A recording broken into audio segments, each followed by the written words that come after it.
Welcome to the Post-Human Podcast.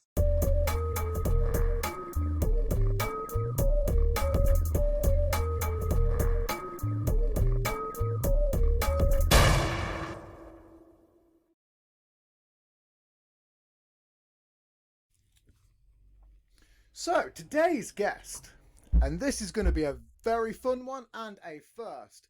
Today's guest, here coming straight from the transgender community, the musical artist and entertainer, Jessica James.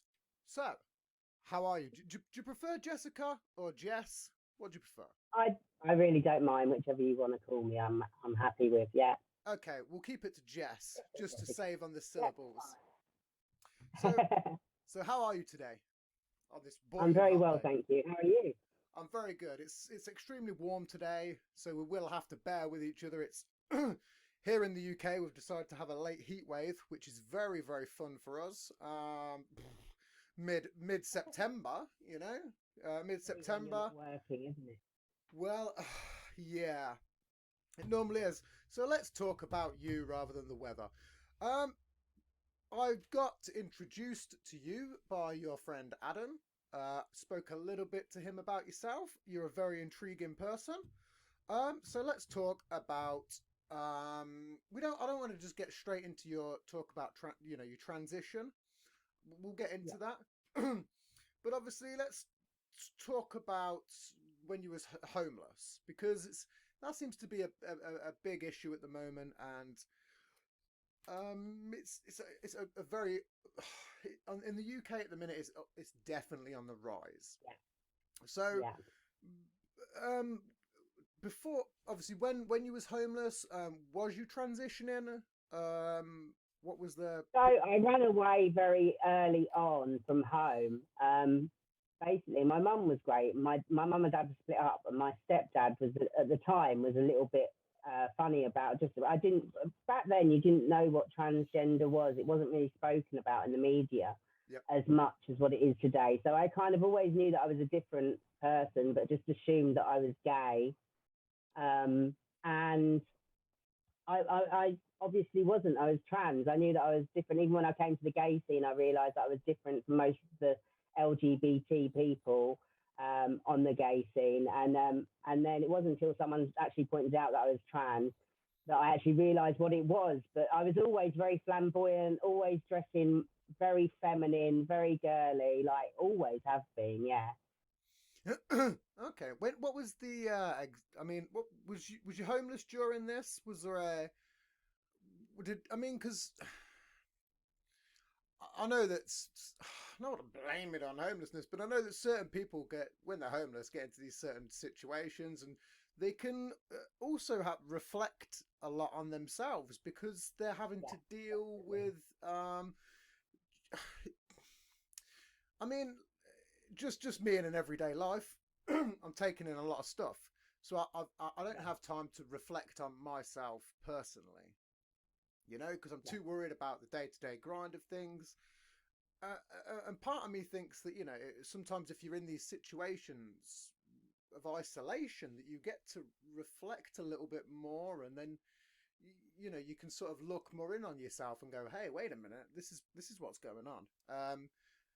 There's been moments where even in my past, I was homeless for a while. I've had these introspective moments, so I just didn't know if it was alongside that or if it was something else. Yeah, I think kind of, yeah. So basically, my stepdad at the time said that when I was living at home, said that AIDS standing for anal injected death wish, and that was kind of the point when I thought that I was going to run away and didn't really want to be at home. My dad wanted me to go and live in Devon, Oof. so I was in Kent at the time, and it was like it wasn't really ideal. So I just came up to London, like the streets are paved with gold and all that rubbish. And I came up and I felt that I could be myself, and I met people on the gay scene who helped me out, and then I met people who pointed out the fact that there was actually trans people about as well. And because like I say, it wasn't spoken about back then, like in the 90s. You didn't really know. You knew people were like transvestites and stuff, and you knew of that kind of thing, but you didn't really know as much yeah. about it as what you do today. It's not spoken about as much. So yeah, Well, I'd almost imagine again it was more taboo, you know. yeah, Back in the day, it was definitely more of a taboo sort of subject, and I'd guess a lot of that was probably due to religious reasons as well. yeah, Because yeah. again, Religion has a lot. Yeah, you know, most of the UK, you know, I was raised in a Christian school, but I'm not a Christian by any means at all. I'm a pagan, which so you know but it's just one of them. We've always had this narrative in school. You know it's been the way it probably has been up until sort of I don't know, maybe the last 5 years. I have yeah, a few friends that have children that are going through this at the moment, and again they're getting taught about it in school. But when I was in school, man, it wasn't even on the yeah. scope, No, the agenda. And I think it should be. I think it should be brought yeah, more into light because it's just been as a fact. You know, there's been transgender people since the Roman times. So yeah. Of what? course. Why has it taken 2,000 plus years for it Yes, to not yeah, be taboo? You know, it's kind of ridiculous. exactly. Yeah. Yeah, it's a bit crazy, really. At the end of the day, I think so long as everyone's respectful, I think everyone should just be respectful of one another, Absolutely. and I think there's a lot of people that do fear it, but I just think to myself, like, if I'm respectful to you, then you can be respectful to me, and like obviously vice versa. I'm not going to Yeah, go yeah, up to some random straight guy in the street and really start. I might flirt with someone, and then if they tell me that they're not interested in someone who's transgender, then I'll move on, just yeah, yeah. same as you would if you're not interested in whoever, you know. But it can be like that in any singular community because Yeah, you know there's people out there that are complete racists and must get hit on by people from the other race, and it'd be the same aspect, you know. And yeah, it works on every single category, I'd imagine. You know, yeah, I've had gay guys chat me up, and I don't mind. I don't give a shit.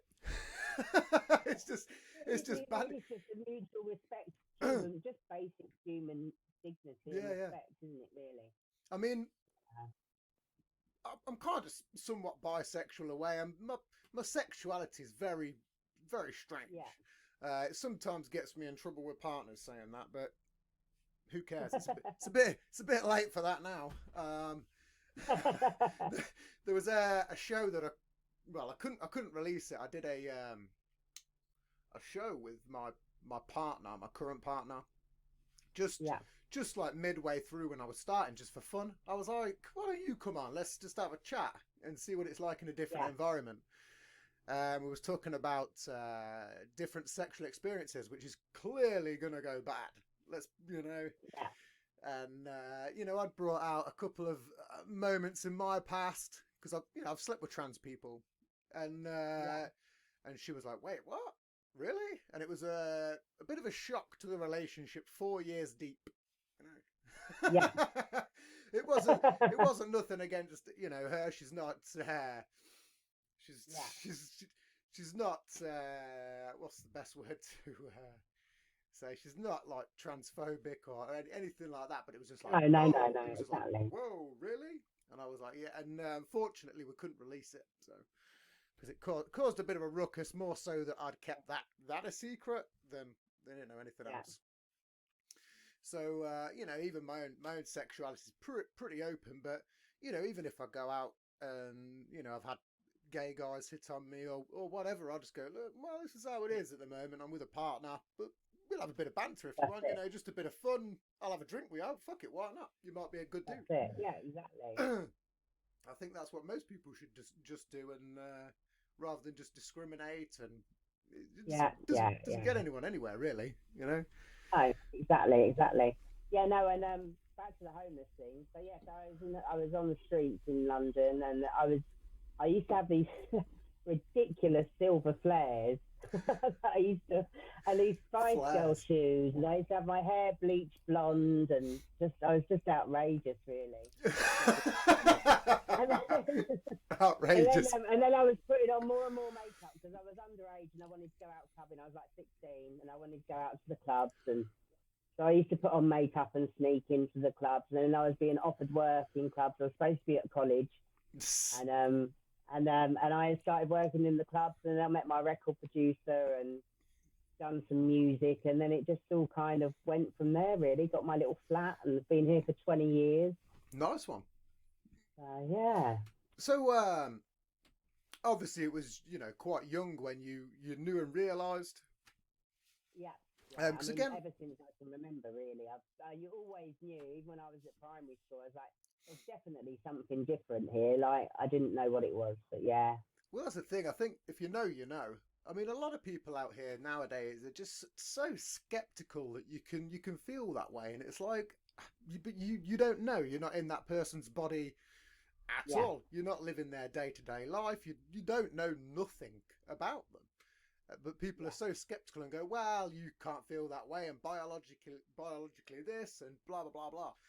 And it's like, come on, man, Jesus. It's like it's so difficult. I mean, even I get confused, and I'm trans, so I can understand why people get confused by it. I just don't understand how people sometimes are quite rude about it. But I do understand how confusing it can be, because if even I get confused with the whole thing, I think we're born male or female, which we are as our sex.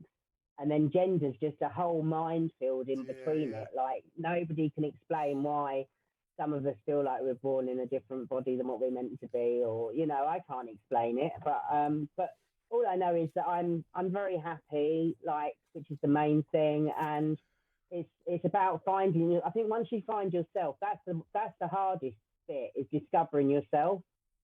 But I think that once you do, you can start working towards a better life and building yourself up, and and you just learn to just not really care about what people think so much. But that's what's important, though, isn't it? Is having a happy life, feeling fulfilled, and just genuinely, you don't really have to give a shit about anybody else.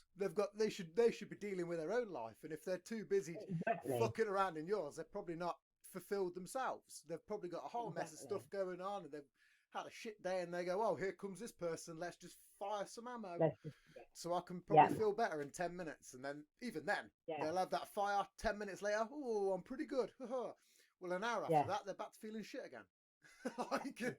That's the way I've never understood that. And there's a lot of people that are successful already, like really successful in life, in their career and stuff, always trying to pull me down. And I just think to myself, if you're so successful, how can you not be successful and not be happy?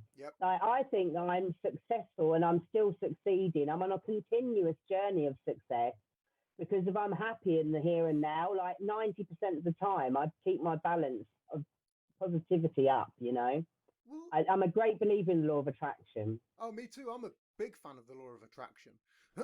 One thing that I just thought about in my head, and this is the other thing, is I think that maybe some of those people are jealous, because most people don't know how to find themselves, and then you've gone on this journey that's, that it is a literal journey, and then you've completed it, and they haven't even started their fucking walk up the ladder or climb up the ladder or what. They've not even done anything. First mile, they haven't even started it. And then they look at you, and you've gone through this whole process, which is a very complex, emotional, draining process. Deep. They wouldn't even be able to.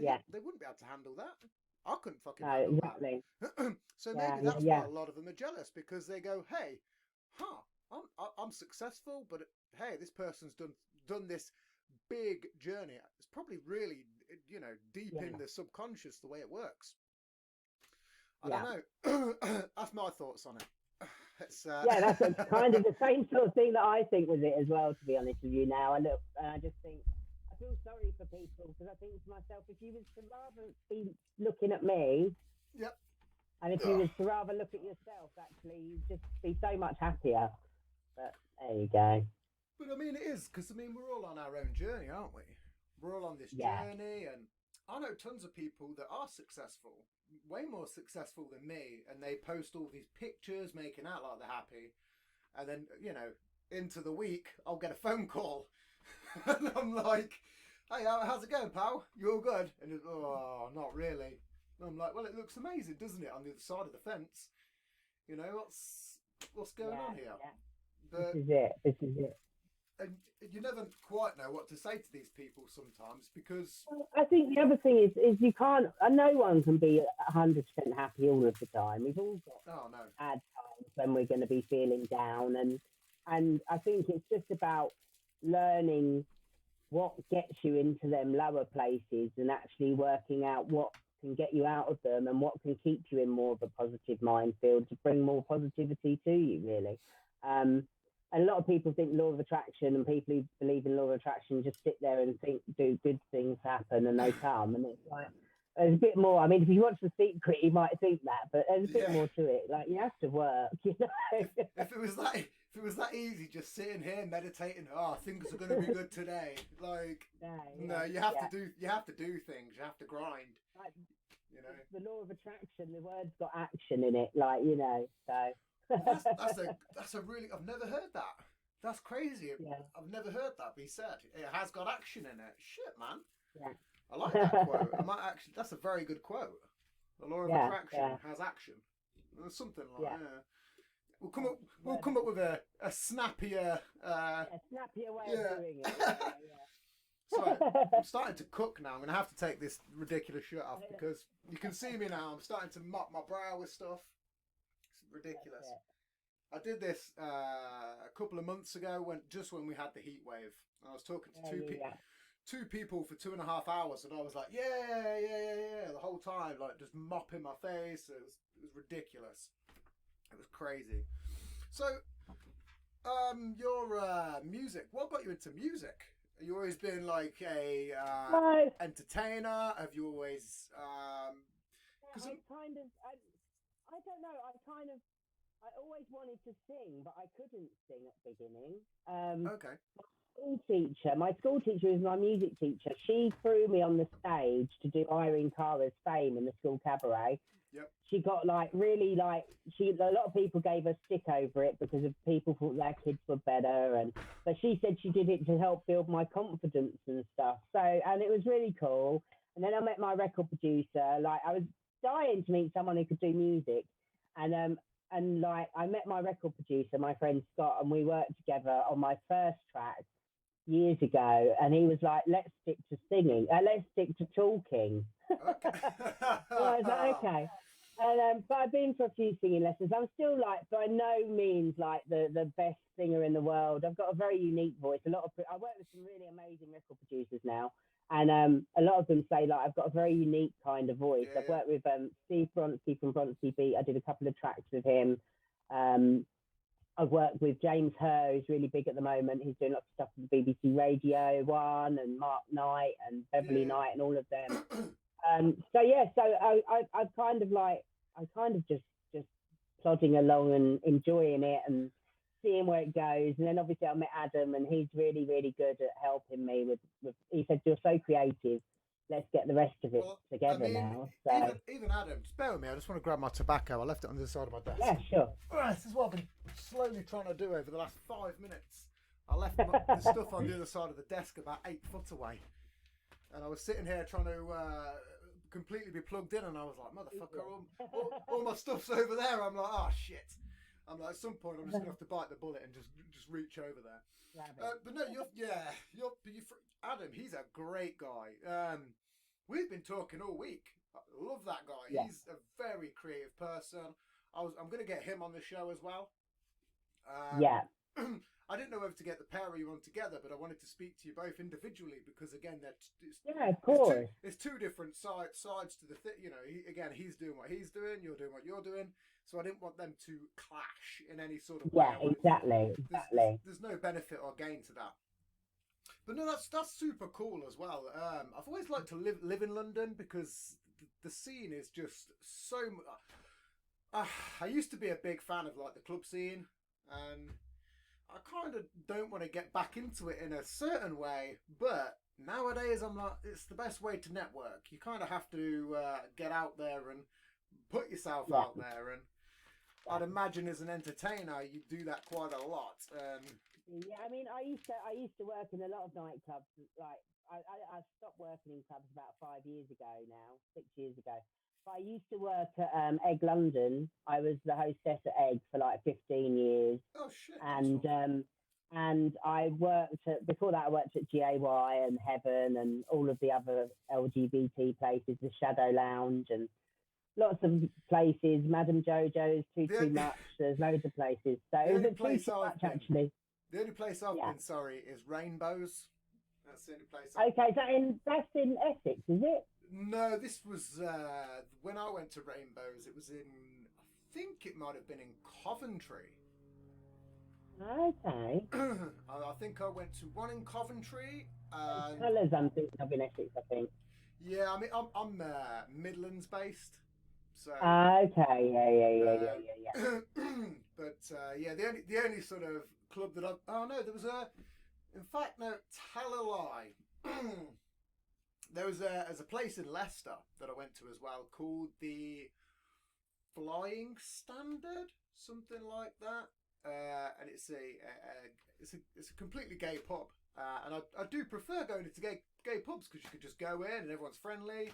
There's never anyone trying to rob you. It's a good night as well. You can have a fucking laugh. Vibe, yeah. The music's pumping, like it's fucking great. Like compared to going into some dirty old. Not that I'm slandering your Weatherspoons, but there's a bit of a different vibe. You know, I'm a fan of Weatherspoons. I don't want them to. Weatherspoons are great until you need to go to the toilet. I always feel like Rapunzel.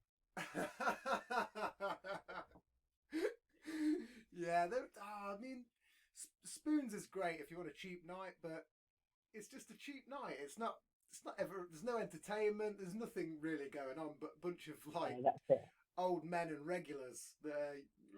Yeah. So I've always preferred the London scene. Sorry, carry on. That's right. Yeah, no. So when I was at Too Much, that was where I met Pete Burns, actually, from Dead or Alive. I was going to get into that. Yeah. So that I will talk a bit more about that as well in a bit. But yeah, but Pete was there, and I was singing, and I was in the middle of my song, and it was I had The Exorcist sampled in the track from The Exorcist, and the bit where it's got, do you know what she did, your daughter, and all of that. And all of a sudden I was like halfway through singing, and then I was like looking, squinting. I was like, is that Pete Burns, like one of my biggest idols, and in the audience? And he was like going like this up and down, jumping and clapping, and I nearly lost the words of the track because I couldn't believe it. It was so surreal. It was so surreal. And then he came running backstage and said that he really enjoyed my show, and we just become friends. Yeah. Well, even then, Adam said, you know, you're good friends with people, and again, even then, I've seen your YouTube tribute video. Yeah. I love that, by the way. It was absolutely great. Yeah, thank you. Great production. Normally, when people do like a tribute song, it's always in one outfit. I think you managed to squeeze in. I think there's about 4, 5, something like that. I think maybe 5. Yeah, I think there's about 5. Yeah, so that's quite impressive. It was pretty good. It was hard work, but I wanted it to be really good because the dog. I wanted it to be really good, just because. Obviously it's 5 years since Pete died now, and I was with him at a very low time in his life. Actually, he didn't really have that many people around, and he used to call me his little cherub. So I've done a whole album actually of all of his covered a lot of his tracks, and that's coming out on the 27th of this month. So that's going to be really good. It's available now for pre-order. Jessica James Media on YouTube. Go check me out. Perfect. So yeah. That's what I like to see is some people come on my show and they forget to plug themselves halfway through. I'm like, and I try and build into it, and I cut off on my own segues, but that was a great plug. But I'm a big fan myself of Pete Burns. He was somewhat of an enigma. You know, Definitely. And that's probably one of the great words to use is, say for like David Bowie, he's like an enigma. There's these people, Prince, he's another enigma. Yeah. I'm a big fan of Prince. You a fan of Prince? Did you see the cover of Dove's Cry that I did? You'll have to check it out at some point. I've done a cover on my YouTube. Yeah. By Prince. I did. Yeah, Dove no, Sky, I yeah. haven't seen that. No, I'm gonna have So to check that yeah, out yeah, after the yeah. show. Oh Yeah, shit! have a look after. Yeah, it's really. I'm really pleased with the feedback as well from it because of touching a Prince track. Even I was kind of worried about it because like it's just one of those voices that you just don't try to. Yeah, it's difficult. And I couldn't sing like Prince or sound like Prince, but I'd done it justice, I think. And a lot of his fans have said to me that actually they quite like what I'd done with it. And one of my friends is like one of Prince. He was like when you first told me, he's like Prince's biggest fan, and he said when you first told me he was going to do it, I was thinking this is not going to be great. And he was like, but actually you've done it really well. So Marshall, come here. Sorry, my dog. Marshall, No, it's bed, okay. please now. Well, I think as long as you make the track sort of your own, it doesn't really matter. I think some people try and intimidate, like copy people, like Yeah, imitate people, and it yeah, just never works exactly. out. It sounds terrible. Exactly. But if you just make the song your own, it makes no difference. One of my biggest people like that is Miley Cyrus. She's got a very unique voice. I love Miley Cyrus. I And love Milo. she recently did a cover of Nothing Else Matters by Metallica. And it was, Yeah. she made it her own. And I was like, holy shit, she's done a cover of this. And I was like, this song's amazing. It was amazing. Well, they're talking about making her the actress for the Madonna biopic, aren't they? Oh, I didn't know about that. Yeah. So apparently, Hmm. they're thinking about casting her as Madonna. So I think she'd do a really good job of it. Yeah, I think if they'd have offered her the Dolly Parton one, that would have been, she'd have took that again, Yeah. because she's a huge fan of Dolly Parton. But I don't know if she's Yeah, a big fan of. goddaughter, isn't she? So She's I get, Dolly's goddaughter. yeah. That's sort of. I say even then, I'm a such a big fan, like of a lot of female artists, which is very. Yeah. People are shocked when they're like, "What kind of music do you listen to?" And then I start giving them my normal stuff, and then I go, "Well, here's the other stuff that I listen to." And what I Yeah. tend to do is, for my friends on Facebook, is I just occasionally send out this random track. So if I'm like listening to a song, I'm like, oh, this is a banger. Let's send this out to everybody. And then Yeah. like 30, 40 people will all get the same song. And then occasionally people will go, what the fuck are you sending me, man? It's like, and there'll be some sort of snippet to it. And it's like lately I've realised that one of the greatest bands ever, probably one of the most sampled bands, is Boney M. So many tracks, and I was listening just before the show because so many of their tracks have been sampled, and people give them fuck all credit. Everywhere. You know, the thing is, even the original person who sang Boney M's music, but there's a band, but the actual band didn't actually sing any of the tracks. They mimed it all. So the people who sung it didn't get any money. I didn't even know that. Didn't even get any money. Oh man, the royalties from that. Google Oh no. So the guy and the girl went in to do the studio and they recorded all the songs, and then all of a sudden they just put a new band out to pay for it for them. Oh no, that's terrible. Yeah, really, really terrible. But there's like 6 Boney M's now, isn't there? I think. Is there? Because they're still going. No, I think they've split up so many times and they've got so many different. Yeah, no, I listen to the old stuff. I don't listen to anything. I don't even think I've heard anything new. I don't think there's anything really new. Not for like 20 years or something. Well, I know that they just repeat their old stuff, don't they? Because they can just live off it. It's like ABBA. I was going to go and see ABBA at the end of this year in Yorkshire. I bought my tickets last year. I'm a big fan of ABBA, and I bought one ticket for me, and then I was like, oh, I can't go on my own. And then I bought one for my mum as a Christmas present. I was like, yeah, she's a fan of ABBA. It's a good excuse. Yeah. I would take my mum. I was like, fuck it, man. I would take my mum. We'll go to Yorkshire. We'll see ABBA, blah, blah, whatever.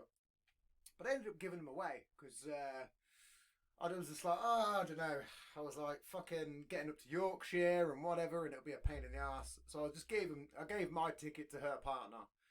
But now, I've recently heard that they've got a new fucking album on the way. Their first music in X amount of years, and I'm like, Weird, isn't it? Yeah. son of a bitch, could have been one of the first people to hear some of their new tracks. Like, I know. That new track's out today, one of them, or yesterday, I think. Yeah, oh shit! Didn't even know yeah, that. yeah, That's yeah. wild. I'm gonna have to Really, check it's that really out. good, actually. I didn't even know that. Again, I'm a huge fan. One of my favourite films is Muriel's Wedding. Okay. I love Muriel's Wedding as well. Terrible Muriel. That's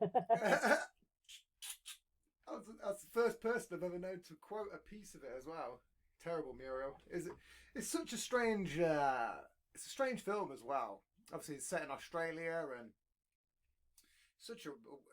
one of my favourite films. I've got a spoke about this a couple of times on the show. I've got a gay uncle. And when I was a child, again, I'd go around there a lot, and because he was a high tech guy, and he'd have like great computer games, and he'd have all the latest films. So I'd go around that. It's a no brainer. as a child, like he's got these new films, I'm coming round. He's got this new game, come round. And obviously, I'd watched some. I probably shouldn't have watched them because I was probably a bit too young, but one of the couple of the first films that I'd watched was like Casper, The Addams Family, and like Muriel's Wedding. It was the you can see the two of them were kind of in the same sort of category, but the Muriel's Wedding not so. But great film. I always remember the thing that I always remember as a kid growing up as well is I always remember the beanbag scene where it splits. Yeah. Sex on the beanbag and it splits, which is a crazy thing to remember as a kid. Of all them scenes you can remember, that's the one I remember. Had a great soundtrack as well. Fantastic soundtrack. So your EP release, again, fan of Pete Burns and Prince. Have you ever heard? This is a true story. It's not my story. I wished it was. I'll send you the video after the show. Yeah. But there's a story that was. I'm a big fan of comedy, and way back when there was a Dave Chappelle, the comedian. He had a show called Chappelle Show, and they did a sketch with Prince. Like, so Dave Chappelle portrayed himself as Prince, and there was a story from Eddie Murphy's brother, Charlie Murphy, where they just Charlie Murphy was one of the funniest people of all time, like even against his brother, super funny. And there was a story about him going to a club and then Prince showing up, and then basically Prince invited like Charlie Murphy and everyone back to their house, and then they're all sat round in their normal gear. So obviously they're in some blouses, and they're dressed in they're dressed like it's Prince. We all know how he's fucking dressed. So obviously. And I'm butchering this story, but he gets bored and he asks Charlie Murphy to play a game of basketball. He's like, "Do you want a game of basketball?" And like gives them all these shorts and shoes, and then basically when they go on the court, like Prince comes out in his normal attire, like to play basketball. So he was going against Charlie Murphy and Eddie and whatever, and they're all dressed with proper basketball gear on, and Prince comes out just dressed normal, dressed like Purple Rain, and kills it on the basketball court. Apparently one of the greatest basketball players of all time, Prince. Like, the story behind it is super, super funny. But it was one of the most unsuspecting stories ever. I hadn't watched Dave Chappelle's The Chappelle Show because it got boycotted, so to speak. And I hadn't watched it for 10 years since it got released. I didn't really watch it at all. But then when it finally was okay to kind of watch for money reasons, because it just didn't get paid, I was like, oh, I'm going to watch it now. And then there was this, like I said, it was a skit where he was Prince playing basketball and just absolutely killing it, dressed like he was ready for Purple Rain. And it was the wildest story ever. It's completely out the box and unimaginable. But but sorry for going off on topic there. I just thought as a fan of Prince, I'd guarantee that you would love to hear the story. Because you'd be like, wow, that is wild. And it's so funny as well. It is very funny. Let me just take this hat off because I'm sweating my balls off. It is so warm. Bear with me. Jesus Christ, it's fucking boiling. Excuse me, it's like it is 48. No, sorry, it's 38 degrees in here. God, that's crazy. So, when you was on the London scene, obviously I think this is probably where some of the confusion may have lay in the past, because you have like drag artists, some of which are completely straight men, and then obviously you have transgender people. Yeah. So, what's your thoughts on people that just like to dress up in drag? You know what? I think it's great. I've got many friends who are drag queens as well. Some of them are vile, who I'm not friends with. But you know, again, it's all about personal. I always treat people how they treat me, so I don't really mind. But the only thing that I don't like is like the RuPaul's Drag Race thing now. Everyone's screaming about RuPaul's Drag Race. Everyone loves it, and I don't particularly like it because I think, one, it's kind of commercialized. I mean, it's great in the fact that it's put out there that you do get drag queens, and it has kind of a little bit put out there about trans, although it confuses people a bit as well. But that doesn't matter because it's still out there and being spoken about, and it's a great thing that it's there. But at the same time, it's kind of commercialized the whole drag scene, which is different from the trans scene completely, because drag is more about the performance and I'm a performer, but I'm constantly like I've always felt that I am a woman, so I've always had makeup, I've always dressed. It's not particularly anything that overly glamorous. Even when I'm performing, I don't throw on glitter. Well, I might put a little bit, but I don't throw on like tons of glitter and big eyebrows and I don't go OTT because I'm not a drag queen. And but growing up a lot as well, I think where I was homeless and I was on the gay scene a lot, I felt quite rejected because a lot of people wouldn't have me perform on the fact that I wasn't drag and I was trans. They'd be like, oh, they thought I was a woman. Well, I am a woman, but or they thought I was like a cis woman. Yeah, you know. And so because they think I was a cis woman, they wouldn't want me on the stage because they think it was going nothing to do with drag. And yeah, it's very confusing. I mean, I did get a few places that I performed at, and I performed at great, and some really great places that I worked at over the years and called back to, you know. So yeah, I've had a great career performing, and I'm enjoying it and building it, and I've been on some huge stages. I actually opened the stage for RuPaul in Johannesburg in 2008 Nice. in front of 15,000 people in Zoo Lake. So yeah, that was quite good. Ru was really rude out there, and I don't know, maybe it was because of South Africa can be quite a racist country or what, but he hadn't done his makeup very well. I don't think his makeup artist was there because he can't do his makeup that great. As been shown on the show. That has been shown on the show as well. His makeup artist just didn't turn up and he looked awkward. And he can't do it himself. And have you seen him acting? Like, he's great. And I love Ru because of Ru's done it and he's amazing. So I'm not jealous of Ru in that sense, but I do think like he's got a bit of a cheek to be up there telling people about their acting and that when he shows and he's talking about people's makeup being on point. When if you was to put him in front of a box of makeup and say they are do your makeup, he just couldn't do it as good as what some of the girls do on the show, you know. Well, I'd imagine that a lot. I know that a lot of drag queens do it themselves, but I'd imagine that the more commercialised it gets, the more that they have an artist. And exactly. But I think to myself, if you're going to go up there and tell other people about their craft, then you should at least be able to do it on your own basis. Which is, I mean, she's amazing, and I love Ru, and I don't like the machine. You know, I said this to Adam as well. I said, I like doing my music and I like to keep my own artistic control over it, which is why I'd rather be underground and make less money than make loads of money and be in the machine and being told what to do.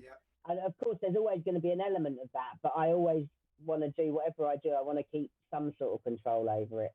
Well, that's the thing. Once you start having to play into that machine, it just becomes so tedious and problematic. To the point where, firstly, your schedule isn't yours. They designate that. So then you're automatically fucked because you've got to work by their schedule and readjust to that, which takes a whole mess of effort. 9 times out of 10, you're going to have to put so much brain power into their fucking schedule that you're not even going to realise and think about your own performance and what you're doing, and it's Exactly. it I mean, the sucks. contracts that they've got for RuPaul's Drag Race in the UK is just awful, I really. couldn't even I couldn't even imagine. I've never seen any sort of entertainment contract, but I imagine that you have. So I bet they are fucked. The RuPaul's contract is 4 years rolling. So if at the end of the 6 months of that last 4 years they decide to get you on RuPaul's Drag Race All Stars, then that means that you're back in for another 4 years. And basically that can roll on for 30 years under the same 30 years. when you initially signed it. And same pay, same everything. They take 60% of people's 50% of people's media stuff online, YouTube, anything like that. And it's just a really, really, really harsh. I think it's probably worse than the X Factor. Yeah, I couldn't even imagine. Well, that's the other thing as well, is people are like, hey, I want to be a pop star. I mean, when I grew up, I'll admit, I was in a band coming out of school, and I always wanted to kind of fucking be a somewhat rock star, because that's every young boy's dream. But yeah, I didn't. Thankfully, I got into some fucked up relationship, and it didn't go that way. Because if it did, I wouldn't have imagined. I mean, chances are it probably wouldn't have. But if I'd have heftily pursued it, the way in which I'm doing things now, I would, Jesus, and I could be again a 30-year contract. Boom, that's a 30-year life. They're putting it in as a 4-year contract, so it sounds great. Yeah, But if you read the small print, it's actually, if they call you up on the last day of that contract, then that's it. That's rolled over for another 4 years. They own your ass, like literally. Pretty much. 30 years. That's a career. That's a career. And I'm always very wary of anything like that, because so many people fall into the trap, and then they think that they've got a management company, and then all of a sudden the management are going to pay for everything, and they don't realise that they're making all this big salary, but actually everything that you're doing is being taken out of that salary. It's not the manager's money, that's your money. Yeah. So many people fall into that trap. I mean, NSYNC and Backstreet Boys, they both were on like something like £10,000 a year at their height. That's what they were getting, $10,000 a year at the height of their fame. They didn't get anything because of everything had gone on tax and flights here and hotels there and everything else. And yeah, just crazy. It's like, really. it's like Britney's contract. Think about that. All of her censorship. Yeah, That is bullshit. Like, she is a grown ass woman. You need to, and imagine that's your family. That's not even management. That's your family. I mean, this is the craziest thing. It's like, if it was me in that situation, I would have whacked the guy. I would have gone to, if I had that much money and I was so corrupt after that many years, I would have gone, fuck man, I'm 30 years almost in now. We need to listen. I just want to get rid of him. I'll be making plots. I'll be scheming because it's just too long. She's a grown woman, and she's so tied down. And he's still dragging his heels with it. Yeah, I mean the problem is that nowadays he ain't going to be able to drag shit because everyone's. I mean, I'm #Free Britney. And so many people get behind that, and there's always them crazy psychopaths out there, Even Cher is behind Britney, so Yeah, she fucking loves Cher, man. Big fan of Cher. Speaking of Cher, I've got one of Cher's hats, possibly. Wow. I'll show it to you in a minute. So basically, my friend is friends with one of Cher's set designers and dress designers. And he said that, like, they were talking about me, and he said that he didn't know me, but he'd heard of me. I'll get the hat very quickly. It's just here. Go for it. Oh, yeah, it's camp. No, you're all good. Oh, sure. So, here is the hat. Oh, shit. I recognise that hat as well. That's crazy. So I don't know if it is actually hers, but it was from his house. And my friend said that she often stays at his house when she comes to London. So he said it's very likely to be, it could be her hat. But it's Wow. definitely from her guy who Looks does all the hats and pretty stuff. legit. Yeah. Looks pretty legit. Even I was like, oh, I'll recognise that hat. That's crazy. It's almost like a what's the guy now? Jamiroquai. Do you remember him with all of his fucking Yeah, crazy it's very, hats? very, yeah. He had a weird furry hat as well, like that. I think that was red, but it had a weird Yeah, wide brim. yeah. Yeah, I think he had a white one as well. He was a wild dude, man. Jamiroquai, crazy guy. So obviously you've met a couple of famous people. Who's the most? Yeah, What's the most few. famous interaction you've had? Probably Pete, because that was, I'll go on to someone else as well in a minute and some others, but Pete was just so surreal because he stayed here in my flat for like 3 weeks at one point before he went to prison. Wild. Yeah, crazy times, really. Very, very surreal. I mean, the most surreal thing as well, imagine this, we were walking down the road in Battersea and Vivian Westwood actually cycled past. Oh, And I was like, what is going on here? I'm stood with Pete Burns and here's Vivian Westwood. Vivian So Westwood. he called Vivian over. He called her over and she came over and she went, you owe me $9,000 and cycled off. And You Pete know- turned around. He went, cheeky bitch. He was like, the amount of publicity that I gave her in the 80s. He was like... Wow. For those listeners out there, Vivian Westwood is a very, very high end Very, designer, and she was also very big during the Sex Pistols punk era. It's how I first heard about. basically. Yeah, it's how I first heard about Vivian Westwood because I'm a big punk fan. Yeah. And I guess that's crazy. Vivian Westwood, that'd be wild. Yeah. He did literally just for a split second, she was on her bike, and then that was all she said. Calling her out You for owe me cash. $9,000 and cycled off. That's crazy. That's super cool. So that was, really cool. There's so many stories like that with Pete. But and then there's also like when I used to work at GAY, obviously I met Kylie like 3 or 4 times. She's really Wow. That's pretty cool. He was told not to go backstage while Christina Aguilera was on, but my dressing room was upstairs from hers, so I kind of sneaked downstairs and shouted through the door to say I love you, Christina, but I didn't meet her. I probably would have got in trouble if I'd have got caught. Yeah, I think you'd have lost your job for that one. That's probably an instant job loss. Yeah, no, I met quite a few. Gabrielle was quite cool. Oh, I remember her. Yeah, I remember her. Did Dreams. That's I think it was her big song was Dreams. So I met her in heaven one day, and she turned around and she said to me, she was like, "Oh, how are you?" I was like, "Oh, you're from that singer, Gabrielle." And then I grabbed her a drink, and I was like, "Can I have my picture with you?" And she was like, "Oh yeah, I love looking after my fans." And I was like, "Oh, I'm not a fan, but I just wanted my Facebook." And I love her really, but she was like, "Oh, please don't go. You're the only interesting person here." I thought, "Oh, thanks, darling." But that's sometimes what it's all about. Is just being the most interesting, wild person in the room. I mean, not too wild, but again, that law of attraction thing.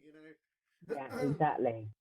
It really does work. I'm not exactly sure if this is a true story or not. But I've not mentioned it on my show. Give me a second. There we go. I used to. I've mentioned a friend Mick before on my show. A guy who I used to live with, and I used to work in a charity shop. Just after I come out of a bad relationship, I went and done some courses, and during that, there was a little bit of charitable work involved. Yeah. So I was in a charity shop for 6 months, and the person that my mate Mick used to live with before he moved in with me, occasionally would come into the shop, and this dude was really random. Like once he come into this charity shop and he had no money. Like his last bit of money went on an Ally McBeal box set. So, and this is a true story, he went and bought an Ally McBeal box set once with no electric, so he couldn't even watch it. Don't know what the logic was behind that. He also pissed all over my friend once and in his wardrobe. Yeah, he was a wild dude, very, very drunk. Yeah. but he claimed once that him and his sister was in a taxi in London, and Miss Dynamite tried to steal a taxi off them, and Miss Dynamite punched his sister in the face. Which I don't know what kind of story that is. I don't know. No, I've met Miss Dynamite. I've met I don't her. She's pretty cool. Yeah, I don't know how true that is. She goes to Egg quite a lot. She used to go to Egg London like quite regularly. Yeah. I mean, I'd imagine she's a pretty cool dude. I don't trust my mate's word at all. You can catch anyone on a bad day, you know. I don't exactly trust him, but he also was I think he was somewhat related to the Alan Partridge guy. He used to, like, he claimed that there was a bit of a relative to him as well, and that he was a really big prick. And I was like, okay, that might stack up. Like, when you say one story, you're like, oh, okay. And then he goes, yeah, I'm also somewhat related to him. We was round for Christmas one point, and he was a knob. I'm like, oh, maybe you are talking some sense, but I can't be sure. Yeah. Oh, yeah. One of those. There's been very few famous people I've met. I've met a few bands, but they're weird sort of like. I met Boy George when I was like 16, but we don't get on at all. We don't get on at all. Like, as I love his music, I think he's extremely talented and amazing. Love all of his music, even his new stuff. I love all of his tracks, all of his music. I think he's a brilliant artist. But as a person, to me, he's just never been very nice. And to people that I know, he's never been that nice, particularly. And I've heard a lot of stories of the same. But then I've heard a lot of people who said he's lovely. I guess it's just the side of the coin you get, I guess. But when I was like 16, I went up to him with my friends, and I was like, "Oh, introduce me," because they knew him. And he went, "What are you doing with that?" And I was like, "George," I was like, I've been growing up with your music. I love you. I don't even know who you are. Like, you don't even know who I am. Like, to meet me just like that, you've just like spoiled my idol now." And when he said that, I just came out and I said, but looking at that, George, if I ever make the money you did in the 80s, I won't waste it all on smack. And I just walked off. But yeah, I mean, it's quite sad because I'm sure he's a lovely guy. Like, if you get to know him and that, but he's just never really been friendly to me. I've seen him a couple of times since, and that was a great burn, by the way. That was a very good burn. But it was deserved, because some people wait years to meet their idols, and then when they meet them, some of them, I guess, a lot of it because they must have 20, 30 people come up on a night. Can I get your photo? Can I get your autograph? Blah, blah, blah. And that's time consuming, and we're all people. We all want to have a great time. Right. So if you're out on a night out and you was just driven to just go and go, look, I'm not going to fucking sign anything tonight. I'm not going to do shit. I'm just going to go out, have a great night, fuck everyone. Could have just been one of them nights. Yeah, you know? I didn't even ask him for a photo. But as soon as, you know, it could, you know, the psychology behind, you know, when you go and introduce somebody, there's always that, why are you introducing this person? You know, there's a weird sort of mentality behind that very few people don't quite think about. The psychology behind, like, you know, not that I'm an expert, but I tend to do a lot of sort of off-based, you know, I mean, I've got a couple of qualifications, but I just like to look into everything, and, you know, body language and interactions. It's a big one, you know, because it's, if the world was to blow up, that's all we've got. You know, it's all we can do is interact. And exactly. We can either all fall to pieces, or we could all come together and be, you know, be what we are, rather than fuck around. And we should do that now, which very few people just take for granted. So let's talk a little bit more about your transition. I mean, we're like 50 minutes in, but this is a great conversation. Having a fucking super fun time. Great. Very good time. So obviously, what was the most difficult part? Maybe emotionally, because people always like to talk about the physical side of things. Emotionally, I guess it's just, I'm trying to understand. I mean, I still don't understand it now, but I guess it's just trying to, like, I'm happy with myself now. Yeah. But I always struggled with understanding it, and I come to a point, probably about 7 years ago when I started learning about law of attraction. Actually, I just thought, you know what? I can't really do anything. I just have to live every day as it comes. And at the end of the day, I'm happy being myself. The only people who matter what's between my legs is who I'm dating, who I'm Yep. going out with. You know, it's got nothing to do with anyone else really. And I just learned, I guess, to just start being happy for myself rather than to get depressed and be upset because or be angry. I mean, I was never really angry, but I suppose very early on I was angry with the world because I was like, why me? Why do I have to be different? And I didn't realise there were so many people out there that have got the same experiences as me, you know. So and then there's people who have got similar experiences to me who are transgender, but they're completely different on the gender spectrum. And the other thing that I worry about, because I think everyone has to be respectful, like I keep saying, and I try to be respectful and think about what I'm saying, how I'm saying it, and it'll always offend somebody somewhere Yeah. because you just, especially this day and age, you could say an orange is a banana, an orange is an orange, and someone will tell you it's a banana, you know, especially at the moment. But the thing is, I think there's so many people that pigeonhole themselves too much on the LGBT community because it used to be LGBT and it was one big community and we look after each other. And now you've got the non-binary, which is great. If you want to be non-binary, be respected, tell people your pronouns. I totally get it, totally respect that. But some people expect the whole world to change in a day, and it's just not going to happen.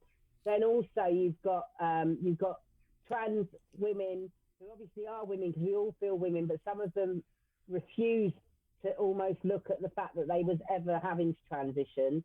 And unfortunately, if you've had to transition, that's part of your life's journey. So I don't understand why they deny it. And then they get angry with people like myself who are quite, you know, I'm quite open. And so everyone kind of attacks from within now, which they never used to do. And it's like segregation almost is how can you scream for equality on one hand and then put yourself in a pigeonhole and expect everyone to for being different on the other, you know? Well, this is kind of, I mean, it is a big thing at the moment. I mean, it's been a big thing for... Yeah. I mean, in terms of... 7 or 8 years, it started to really come out in the media. Yeah. 9 years ago. I mean, not even that. Excuse me. I mean, the gender bender thing's been around for years, you know. Yeah, I mean, just in terms of the community, I've always known it to be. Yeah. Was very, very friendly. Yeah. Very friendly.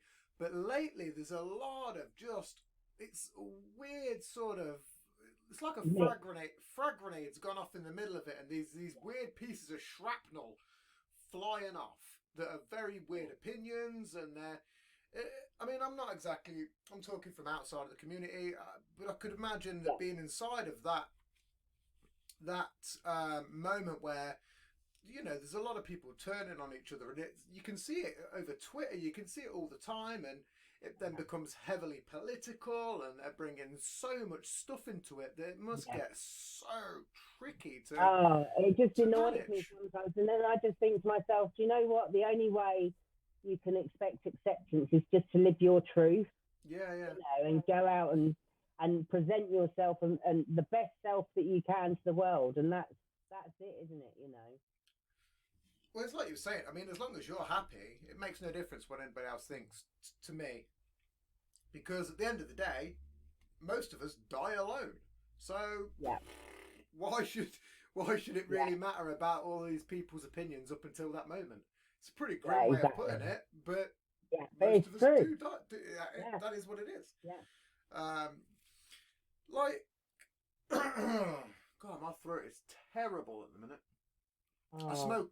No, it's all right. I smoke a lot. That's all it is. I'm a terrible smoker, chain smoker, and a hefty drinker. But no, it's such a I mean,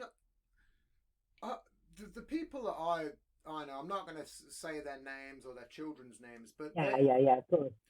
One of them I will say are a couple, and one of them I'll say is a single person. Yeah, that's the easiest way to put it. But the girls, that are now both boys are the same age, which is kind of there's a peculiarity to that. Different communities, but there's like I don't want to say there's like a narrative at the moment, but there is and this is where it comes into the community very strangely. Yeah, it is. I don't know if there's a lot of people almost just jumping on the bandwagon socially, because I got introduced to smoking socially, drugs socially, drinking socially. Some of my sexual moments were done socially. You know, I don't know if, but there's this. I don't know if it's just because of the way it's been pushed down a lot that now it's come out. Because again, you know, the gay community was pushed down for so many years. So maybe now that it's been opened up, maybe it's flourishing a lot more. You know, again, I butcher a lot of what I say. Well, we should try and word things the right way, but I try not to, because I don't think that we really should. I think if you're moralistic. It's very difficult, isn't it? Because it's. I mean, I always try not to offend people, but I don't think it really matters. Again, especially at the moment, it doesn't matter what you're talking about, even not non-LGBT things, anything at the moment. Social media has kind of made things so toxic in some ways. Yeah, but that's the other side of it. Like I say, because of the way it is now. I mean, even, you know, there was no social media 20 years ago. You know, and there was still the same sort of community. But obviously it's much more open, I feel. I'm not complaining in any way, shape or form. I think it's great. But I think there's this brief little moment where, because it's opened up the way it has, and because of social media, some people are going to be confused. Some people are going to know what the score is. And there's going to be this weird sort of configuration that needs to happen for it to run more smoothly. And I think that's kind of what's going on with your community. I could be completely wrong. But I just think because there's so many variables, it's hard to know and understand truly what's going on. Yeah, you know? Definitely. And also, I mean, the whole thing is that Pride seems to have lost its meaning as well now. I've actually just started today doing the demo for the Pride track that I'm doing for next year. I'm going to send it out to some big people in the Pride, but not the actual Pride committees at the moment, because even the Pride committees are fighting with each other. And this is the thing, when communities start breaking and fighting with each other from within, then how can you expect people from outside of that community to look at you and take you seriously, you know? That's a great statement. There's this new thing now called Reclaim Pride, which Peter Fatchell's actually started doing. So Peter Fatchell, have you heard of Peter Fatchell? I haven't. He's like probably the biggest human rights person on the planet. I mean, he did a citizen's arrest of President Mugabe back in like the 80s, and So I probably should. He's just done a new thing called Reclaim Pride, and so I found a poem online, and it's all about how pride's become broken and how the younger generation especially don't seem to understand or appreciate so much what the older generation has gone through, and how we used to get beaten up, and how we used to have so many fights to be able to walk the streets and not to be beaten up all the time. Like, I know we still get beaten up sometimes here, but there's other countries like where people are being thrown off buildings and having their heads cut off, and you know, like we need to like focus on that a bit more as well now. You know, it's great that we've got some sort of freedoms here, but and it's like the two children that I mentioned you know, just a couple of minutes ago. You know, they're getting taught it in school, which is great. But there's some countries that are just not even playing ball to that, and I think that they should, because I think it's going to happen irregardless. I mean, most of my show I like to talk conspiracies and shit. That's what I like to do, because you can't really get into trouble for that. This has probably been one of my most serious shows to some aspect, maybe.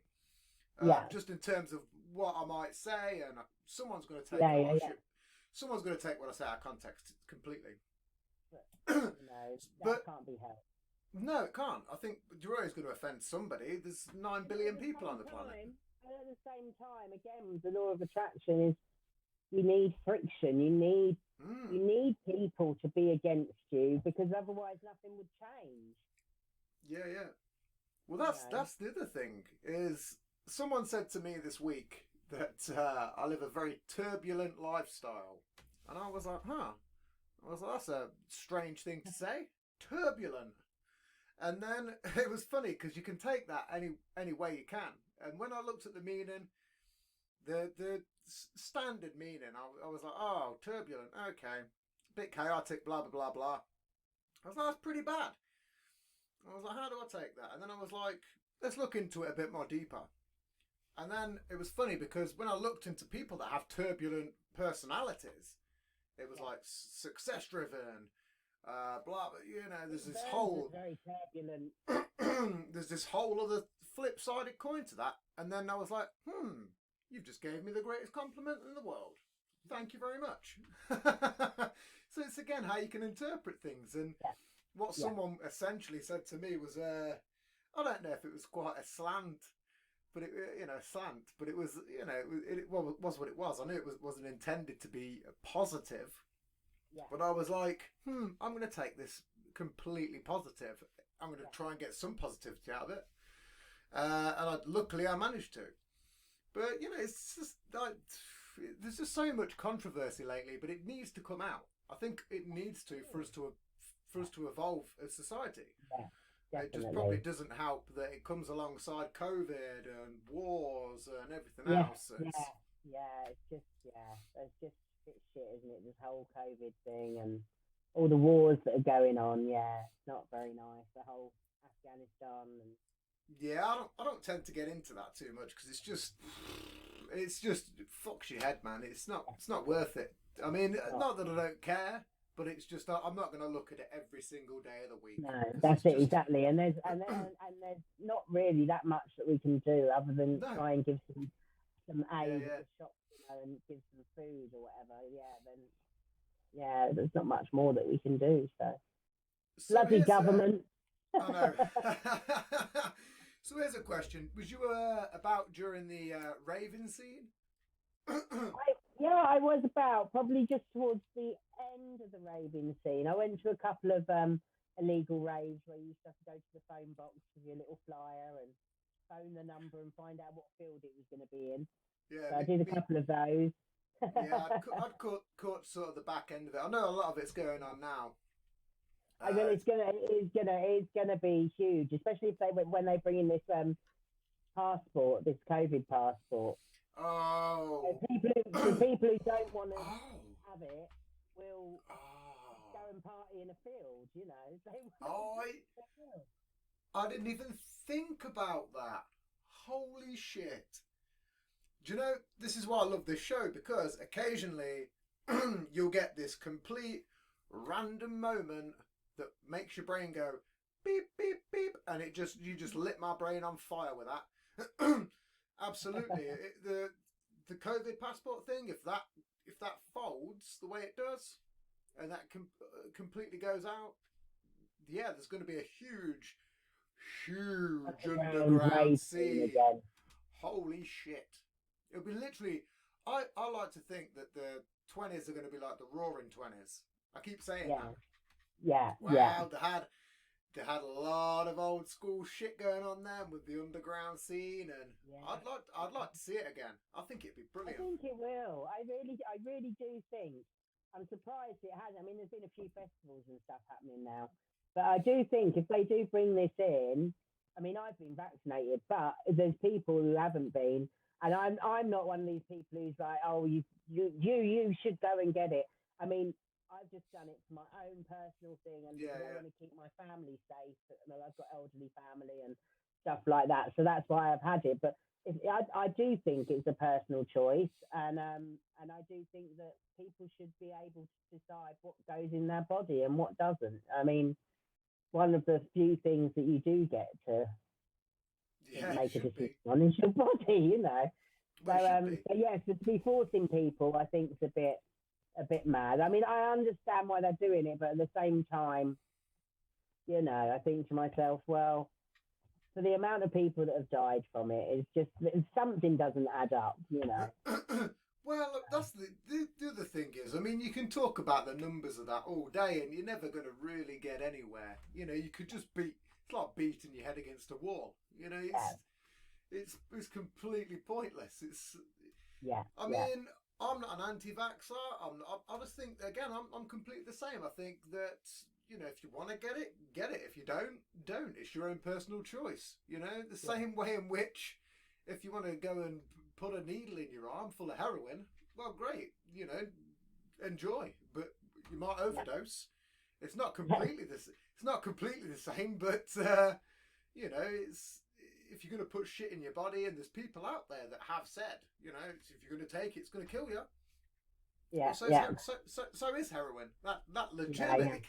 That legitimately kills you. You know, there's people out there Sorry. that no, it's okay. You know, there's out there that people that pin up speed and bath salts, and Yeah, most of these people are the ones that are anti-vaxxers. yeah, I yeah. But this is I've known as well. I know someone that pins up bath salts. And he's like, "Well, I'm never going to get a vaccine. I ain't putting that shit in my body." And I'm like, "You just watched you fall down the stairs because you put a fucking a syringe into your foot." yeah, yeah, I'm yeah. like, come on, Yeah, pal, it what the doesn't fuck are you make doing? sense. Some of them, yeah, some people like that. I just don't understand it. But yeah, That is a true story, by the way. Recently, it happened. I was going to see a friend. It was a terrible moment. I was like, "Holy shit! What the fuck you doing?" These again, I think everyone in their life knows these select wild bunch of people. yeah, yeah, yeah. Tell me Yeah, about it. I know loads of yeah. wild people. I used to be in that crowd, so it was recently pulling away over some years. But when you go back into it every once in a while for fun, you're like, oh, this is a great time. You're like, it's so fun. You're In like, small wow. doses. Yeah, you can't. Yeah, it's not a lifestyle that you can live. Like Oh the no, people I that mean the parties. Back in the day, we used to have some crazy parties. wild. Yeah, wild. Pill parties, they were my favourite. Oh yeah, yeah, yeah, yeah, yeah, yeah, yeah, Yeah. yeah. Again, it's when I when I come out of school, a lot of true stories on this show. Mostly stories. That's what I like. When I come out of school, there was a moment where you could get, and again, you can relate to this in some way just because you're in the UK. It's very rare that I can actually talk to someone in the UK about prices and numbers, but you could get like 10 pills for a tenner, and that was like pretty good when I come out of school. But then when you buy them in bulk, it'd come out at like 50p each, and it was, you know, 50p a pill was a bit of a crazy wild number, especially when you're a teenager. You know, you're like, oh, 50p, man, that's the price of a fucking 5 blackjack bars. You know, A packet of 10 B&H.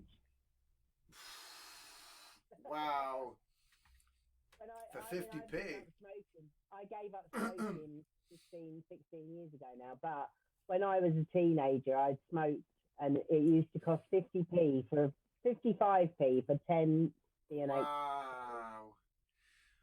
The first price I remember was Richmond Super King, £1.90.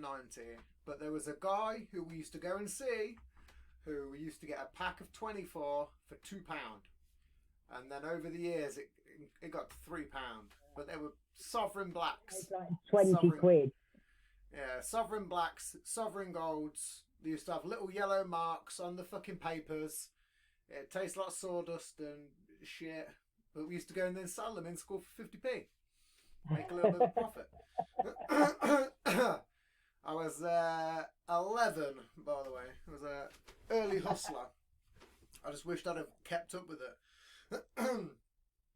So if you had any sort of advice to give, I don't know if I'll be able, I mean, I will kind of pass the advice on, but I don't, the friends don't even listen to my show, but I will pass the advice on. But if you could have any sort of advice to these people, what would it be? I think that my biggest word of advice is my motto that I live by, which is William Shakespeare. But I always say, "This above all, to thine own self be true."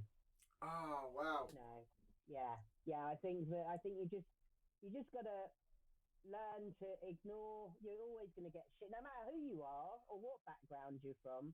You're always gonna get shit in life, and people are gonna throw daggers at you, and you just got to learn to build an armor up that you can just let them drop. Well, that's some good advice, especially starting with some Shakespeare, hitting knowledge. So let's actually talk about your music, because we spoke a little bit about it. Now, when I spoke to Adam, this was what was crazy, is he said that when he was first putting stuff out on it was on CDs, and I was like, wow! I was like, fuck, that must have been tricky. And for the listeners out there in the modern day and age, they will not have a single clue. I know how hard it would be to get legitimate fucking CDs distributed, like decently printed. The new very retro this, but the Pete Burns tribute album, the full album that's coming out, is going to be available on CD as well through Energized Records. So, that's sick. Yeah, it should be. Yeah, I mean, thought about getting it. No one's probably got a CD player anymore, but they can have a CD. I'm sure there's some people. I mean, it's just getting that key demographic. That's I went to a club the other day where I'm going to be hosting the launch party at Bombshell, by the way. That's on Wednesday the 29th. We're doing the launch party for the album, and that's at Bombshell at the Q Bar in Leicester Square. So basically, I was there, and the DJ, Tasty Tim, who was one of the New Romantics, she's fabulous. She's like very 80s. She has all the punk. I mean, you probably heard of Tasty being into punk, maybe. And so I was there with Tasty, and she came out, she went, "Here, girl." And I went, "What?" And she went, "You never guess what, babe." She went, "What?" She went, "That barman just asked me what this was, and it was a CD." And she was like, she was like, he'd never seen one in his life. He didn't know what it was. He was like, "What are you doing with that?" I was like, God, could you imagine if they'd seen you when you used to come down in the 90s with your fucking vinyl box? I know, yeah. I was going to say to you, I mean, vinyl's becoming a big thing again now. Coming back, yeah. You ever thought about sound? Yeah, you ever thought about putting it onto vinyl? Possibly, yeah. I mean, maybe, yeah. I mean, it's expensive. Yeah, it is so expensive to do it. I mean, once I get a bit more up there with it, I mean, at the moment, I don't claim to be anything more special than I am. Do you know what I mean? No one's any more special than anyone else really in life, anyway. But no. But I'm still at the very early stages of my career, and I'm not deluded like that. I mean, there's some people out there full of delusions of grandeur and think that bloody shit don't stink, and you're like, hang on a minute, who are you? Do you know what I mean? You ever thought about this though? I think there's some weird mentality behind that, almost like a law of attraction kind of way, because I think there's a lot of people that behave like pricks and dicks and assholes, and they're the ones up here. And then when you think about it, you go, how did you do that? And it was like, wait, no, you're just a dickhead. Yeah. There's something behind it. I think occasionally you have to really just be cutthroat and just go, nah, fuck this, man. I'm going to, even at the start of your career, just go, nah, I'm just going full force ego. Fuck this. Yeah. Because even then, even if you get to the end and it was all like delusional grandeur, and it was whatever, you can at least go, well, you can at least sit there in the nursing home going, well, I performed to fucking blah blah blah. It was amazing. I think I'm quite lucky because I'm kind of like I pull the reins in on my ego. So I know that it's there, and I know that I've done all these things. I mean, not many people can say that they've sung in front of Pete Burns and he's no. you know. So I've done some amazing things in my career already, and I still feel that I'm on the very early start of my journey, even though I've been doing it for like 20 years. But I mean, for to be still doing it after 20 years and to be working with numerous different record producers as well, is just amazing, really. So I do have that, but I also see a lot of people around me who think that their shit doesn't stink, and they think that and half the time these people are not really as big as what they say they are, and I don't want to be one of them people. That's why I always pull myself back. I don't want to blow my own trumpet before it's too ready to do it. Well, you know? And maybe it never will be ready to do it, but I'm very happy to have done all the stuff that I have done. But that's where some of these people have nothing that they can back it up with, whereas you do. You can go, well, yeah, but hey, I've fucking done this. So your ego, you can inflate it a bit. There's no, but I mean, you do have to pull it back in, because otherwise you can go off the scale. And next thing, you know, scale. Yeah, and then just doesn't end well when you do that. Well, it never does. That's the real problem. Is the people that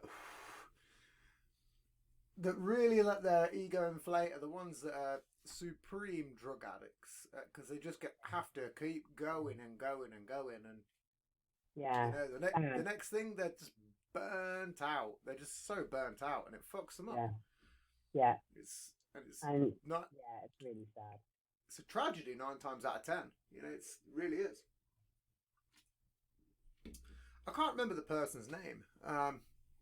There was somebody that I was going to mention earlier on in the show that was a bit of a scandal about the person. But I can't remember the person's name now. It's probably for the best. Before I end up putting myself really into a deep hole.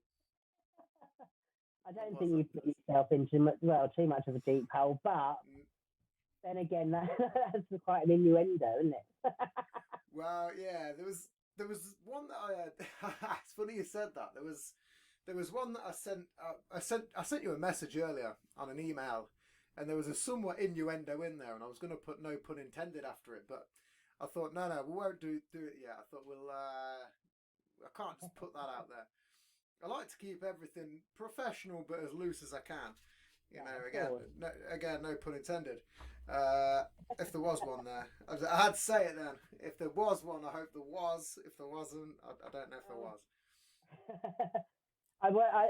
I used to do like part-time dominatrix stuff as well back in the day. So I've done a bit of Let's talk about that.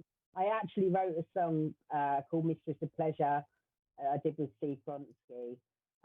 He helped out with the chorus and the chords and everything, and we did it together, and that was really good. So yeah, that was quite a good song. I can't remember why I said that. Probably all this talk of loose holes and stuff. So let's talk about this dominatrix scene, because that must have been wild. Yeah. So I kind of fell into the fetish scene, as you do. My friend was a dominatrix, and she said to me, "Oh, you should come to the club." And I'd go there, and then I first went to this club called Subversion, and it was very eye-opening actually to go in there, because like I used to go into like GAY or Heaven. I think I was like 21, 22 at the time or something, and all of a sudden there was all these people like wanting to kiss my feet, and there was like people tied up in chains, and yeah, technology's a bastard. Sorry there, folks. There was a brief moment where that broke up. Maybe it was because we was talking too sexual. That the conversation was getting too deep. Getting too deep. No, again, no pun intended. I'm going to keep this away from these buttons just in case. Keep that motherfucker there. But yeah, so we was talking about you going to the sex scene, and your friend was a dominatrix. So we went to the fetish club, and basically had people like wanting to worship my feet, and there was like people tied up in crucifixes, and there was people in a stocks, and I was like never been to anywhere like this in my life, and I was like, there was like a cage where there was like all these mistresses walking over like submissive men with high heel shoes on, and it was just very, very weird. But for my first experience, I was like, oh, this is a bit more than I thought it was going to be. And although, yeah, I met some amazing submissives. I've got a chef who comes and cooks for me. He comes over and cooks all my food, and I can tell him off every now and then. Like he literally buys all the food, cooks me dinner, makes me ready meals. He comes like once every fortnight, maybe twice a fortnight if he can, and then he'll like prepare like all these different ready meals and then freeze them. So I've got like freshly homemade ready meals at home that are better than any ready meal you could get in the supermarket. So that's great. He's been serving me for years now, and then I've also got like my maid who comes and does the cleaning and stuff like that. And it's always just been more of a hobby for me, to be honest. Like having got time to be on the phone to people trying to organise these things. Like if it happens, it happens. If I meet someone in a club and they happen to have something that they can bring to the table and help me around the house or something, then I'm all for it, you know. A male scene for this. That sounds fantastic. Like, I'd love for someone to do that, but it almost sounds like a housewife, my end. You know, like a traditional housewife. There's no, apart from the fact there might be some sexual shits, like I don't know, the submissiveness side of it would probably be worse. It's very strange one because of, I have a connection with a lot of my submissives, but a lot of the time it's not really all that sexual. Well, it is, but it's more of a kink. Yeah, I mean, it's more of a kink, I think, as well, because you do have a connection with them. But I've never had sex with any of my submissives. I've spat on them, or there's that whole power of control. You know, it's like handing over the dominance and the submission, but I've never actually like penetrated or been penetrated by any of my submissives or anything like that. There's nothing sexual like as that aspect of it. That's not what it's about, is it? It's not. It's always kind of like it's like dangling that. No, it's like dangling that carrot, isn't it? You know. But I mean, to the people that love that stuff, it's never really a sexual. It's not about the sex. It's about being, yeah. No, it's deeper. It's kind of deeper. Yeah. After some sort of, I don't know. I'd imagine that some of them just want to feel some sort of punishment for some reason, but I don't know those kind of characters that would want that. Maybe. I think a lot of the time it's people that are live a very dominant life in general, and they always having to be the one in control. So then they want to hand over that control to someone else for a change and just let go. Makes sense, because you do get a lot of probably big dudes that are fucking, you know, want to be dominated, which is kind of strange. Yeah, that's very peculiar. Yeah.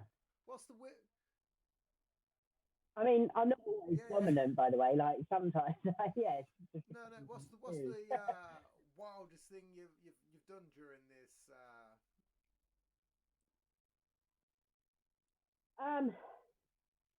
Oh, so many. I had one doing the garden for me, which was quite bizarre.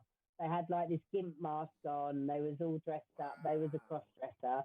And they was all dressed up. Like I'm all for liberation. Like I want to give people, like if they want somewhere safe to be able to dress up and have and feel themselves, then why not? I mean, I've seen I watched a documentary a couple of years ago about might have even been a Channel 4 documentary. Do you know the people that were just like puppies, like going round and the leather?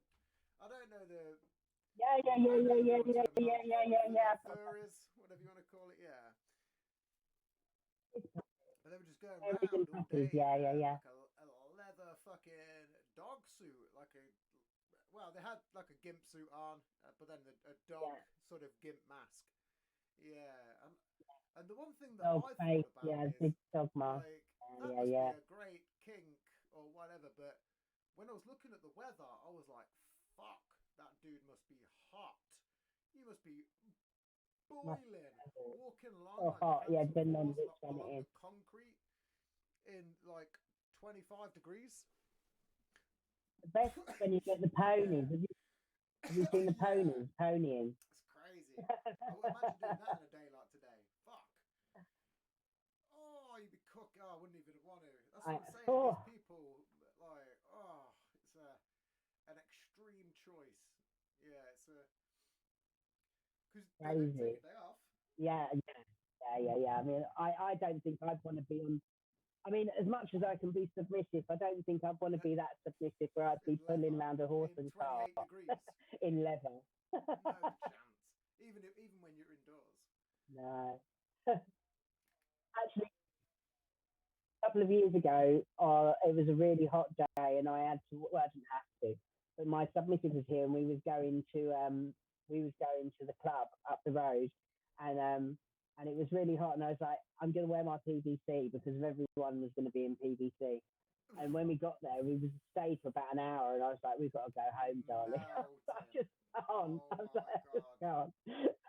Mate, he was melting. There's been cases I've seen in some parts of the world where people's Yeah. shoes were melting to the tarmac.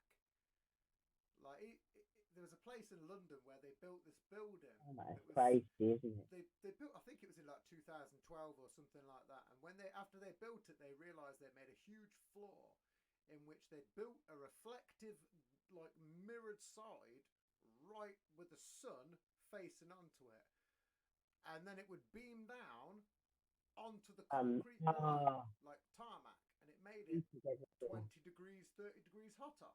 He was walking through this small corridor of where this fuck off big reflective building. It was massive. I'm not going to bullshit you. It was a huge skyscraper of a building. It cost millions, probably billions, and it was ridiculous.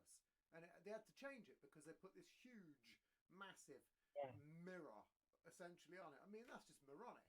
Like, it was just so reflective. Yeah, I mean, like, Well, whoever was honest, the whoever architect was the on that architect must would be laugh. tiring. He got the right good end of the deal. Hey, we'll put a big fucking reflective panel on the side. Give me the cash. See you when the problems kick off. Yeah, for another. I'll sort it out then. That's what he was thinking. He was like, "I'll see you in 12 months, bitch." He was like, "I'll see you in 12 months." Yeah. Well, I bet they got it finished just as New Year was hitting, and we finished construction at the start of summer, and then it started beaming down, and then they go, "Hey, what's going on here? Why is this fucking concrete like why we burn people's shoes burn into the floor? What's going on?" And he was like, "Oh, my bad. I'll come back and fix it. You want to pay for these flights? I need to get back from fucking the Cayman Islands. You know, I just had to deposit some money off. You know, one of them deals." Yeah, but it was crazy. People's shoes were melted to the tarmac. But it happens in America quite a lot. But the only case of it happening here was because some guy had built this fucking ridiculous building that literally had like a house, two houses, maybe not even that. If you stacked 14 houses together in a square cube, like that much of a mirror.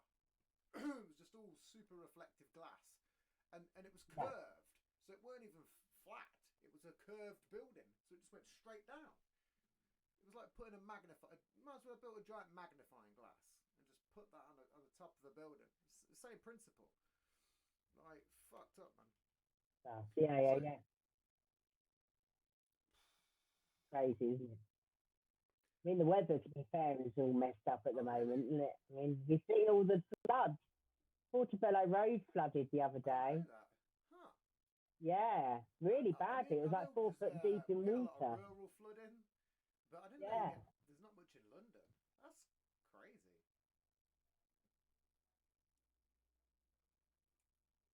Not normally, but the last couple of years, I think the problem is that we've still got Victorian sewers. And there's more buildings and everything's been literally. This is why we had to do this late tonight, because literally outside my house and across the road, 4 houses across the road, their basements flooded. So we've now got we've got they're building a new sewer. So literally outside my window window, I'm a they've huge got like fan of diggers and everything parked up ready and to I love start. looking at tunnels and caves. I love all of that shit. And London is a big mystery because they have what people don't realise, and I don't know how many levels, but they have multiple layers that you can't even Underground fathom. tunnels, yeah. I mean, most people talk about like the Paris catacombs, but that's all. That is what it is. But London, they have the underground section, then they have a maintenance section, then for some reason, yeah, they have another weird point as well where some of the old city used to be, and they just fucked right over it for whatever reason. There's, yep, Yeah. yeah.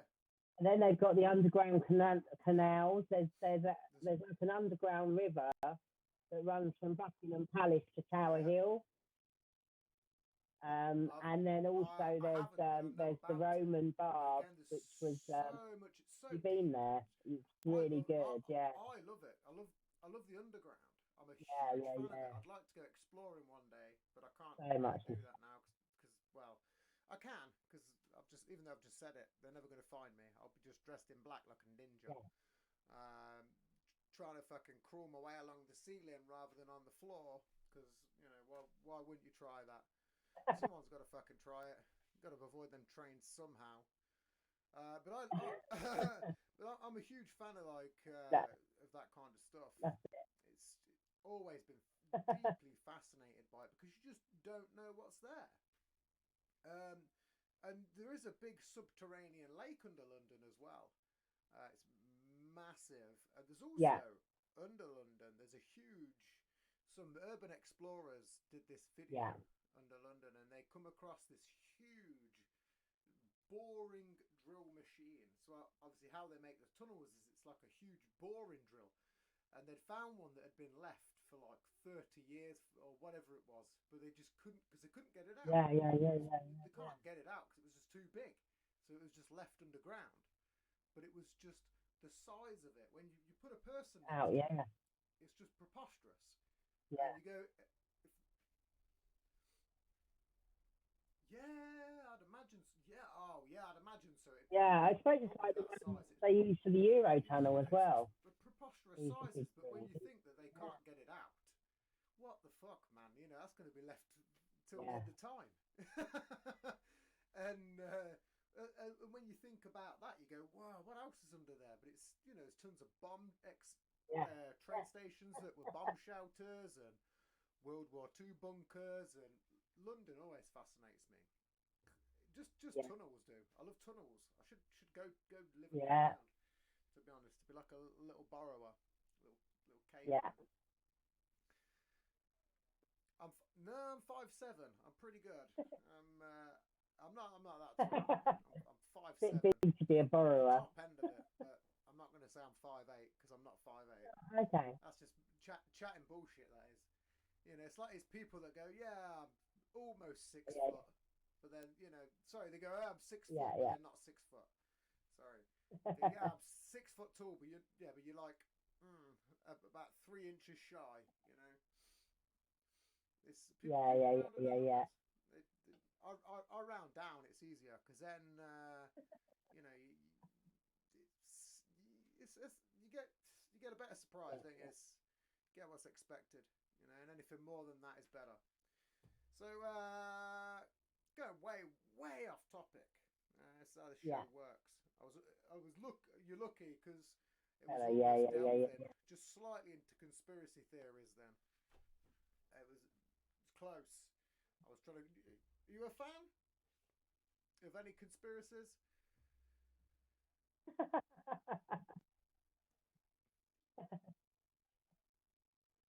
Depends on what the conspiracies. I don't know. Do you know what? I don't know. Like, bullshit. There's so many conspiracies out there, and half the time I just don't know what to believe. There's so much fucking. Yeah, it just confuses me. So I don't get. I did at the beginning of the whole COVID thing. I mean, I do still think that the whole COVID thing just doesn't fucking add up. but I've just that isn't given up even a on conspiracy trying to work theory. out That's what it just is, to be because honest, there's because been tons and there's so there's many tons of people with evidence about opinions. that. And Like when I talk yeah, about yeah, conspiracies, I like to just chat wild bullshit. You know, I like to go flat Earth and common sense. that it's hollow, but most of it's just nonsense. But no, I'm not. I'm not saying I am putting that out there. No, I'm not. Yeah. I'm not a flat earther, only because of Yeah, there's people out there that go, yeah, they do that same fisheye camera lens because I've shit seen on how round it plane is when I've been windows. flying. Get It the can't fuck just out be of the here, man. windows. Fisheye. Come on, man. You really think that much effort's going in? But no, but that is a weird conspiracy. Is there's been a lot of helicopters over the UK over the last couple of All the weeks, helicopters and which everything, is you a know. very strange one.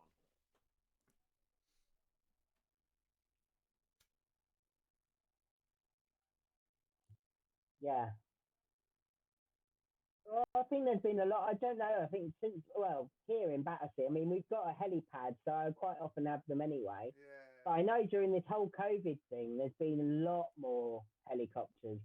Than what, like almost every night, there's like 2 or 3 helicopters like flying overhead and Part around of in me, I mean, we've circles. had tons of And helicopters, and even part though of we me got the goes, are you helipad, just like I've been looking here for for 20 years and I've never heard the operations, helicopters or as much as I have during this whole COVID well, thing. not even all. What are you looking for? Because there's been a fair amount, and in the UK, we all know if there's a helicopter out, they're looking for grows. They're looking for one Yeah. thing only. They're looking for those heated up roofs in winter, which we're about to hit. So for you UK growers out there, you know, you guerrilla growers, get those fans on the go. Don't take that. Don't take my. Don't take my advice on that. You know, don't. Probably shouldn't even be saying that shit. No, that was. I've got a separate topic on that in a little while. But again, you know, there's been a lot of crazy helicopters. Like there's three Chinook helicopters that come over. Holy shit! It was a weird lighting moment. It was a. That's all right. No, you're all good. Don't worry, we've all got. Wait there a second. Just a sec. Sorry. I wonder what happens if I could do that for a minute. Boom. Yeah. Nah, that's okay. It's alright. Even my lights. Yeah, I got loads of. I think it's because I've got it connected to my other computer. So when it went off, it switched it off. There we go. Oh, it can't stop now. Oh, flashing. Shit. But yeah, I had. I was like, oh, Jesus. But I had three Chinooks that flew over the other day, and I was like, whoa, it was great. They were so loud. Again, I was in bed recovering from kidney stones, and I had my headphones on, trying to fall asleep. I just heard this, and I was like, what the fuck is that?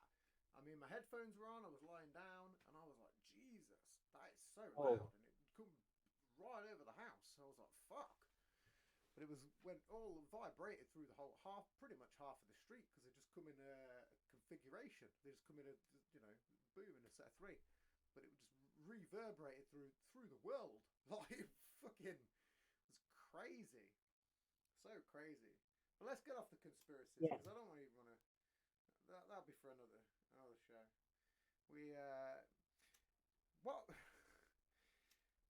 one thing that. I want to try and keep on topic about is just the music. So I don't even want to focus too much on the aspect of, you know, the trans side of it, because that's most people just live and float by that. I've seen nowadays, and I know that you're probably not that type of person, because your whole life, it's you know, your whole life deep on that. It's not who you necessarily are. You're Jessica James. You're not. It's probably the least thing about me, to be honest. At the start of the show, I didn't even want to introduce it as trans, because it's not. But I wanted that to point that out as as what it was, just for listeners. But I don't even want to focus on any of that because Yeah. it's not really important. It's kind of why I wanted to kick off with the homelessness Of course. side of it. Of course. It's a strategic sort of narrative that I wanted to put in, and Yeah. but I do want to really focus on the music. So, what really got you into entertainment itself? You spoke a little bit about doing. I mean, did you ever do drag yourself? Yeah. Barbara Bush.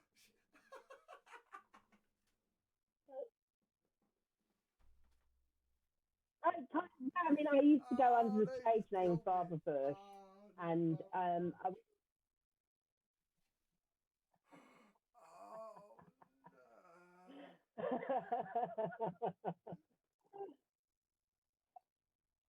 kind of like when George Bush was in, so kind of like, Barbara Bush's mum, so it did quite well in getting me known because of that whole thing. And someone else named me actually, who can't stand me now because they named me and it got me quite well known. I guess I don't know, but it got me quite well.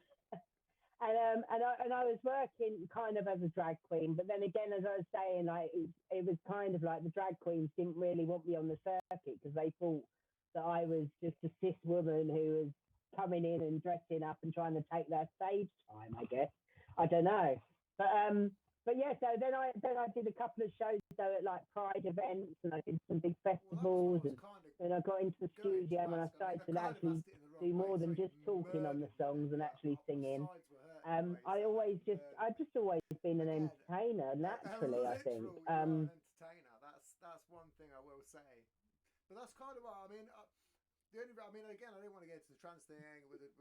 I mean, drag doesn't really fall into it. But I wanted to just ask, just out of my own curiosity. Yeah.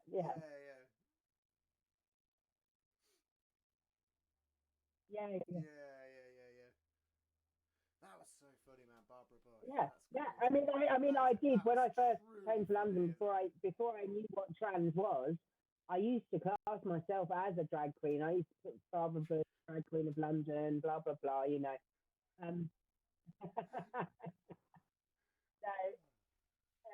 So my song when I was called Barbara Bush, I did a song called "The Burning Bush," and and it kind of it was almost like iconic on the London gay scene. I mean, I went out to an event and someone come out to me and was like, "Oh my God, Barbara Bush," and I was like, "Oh yeah," and they said, "Oh, I've just got the Burning Bush and I love it so much I've put it on my answering machine."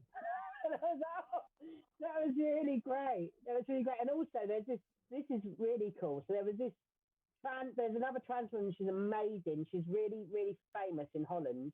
She's Dutch. She's a TV presenter. She's got her own TV show. She's a singer.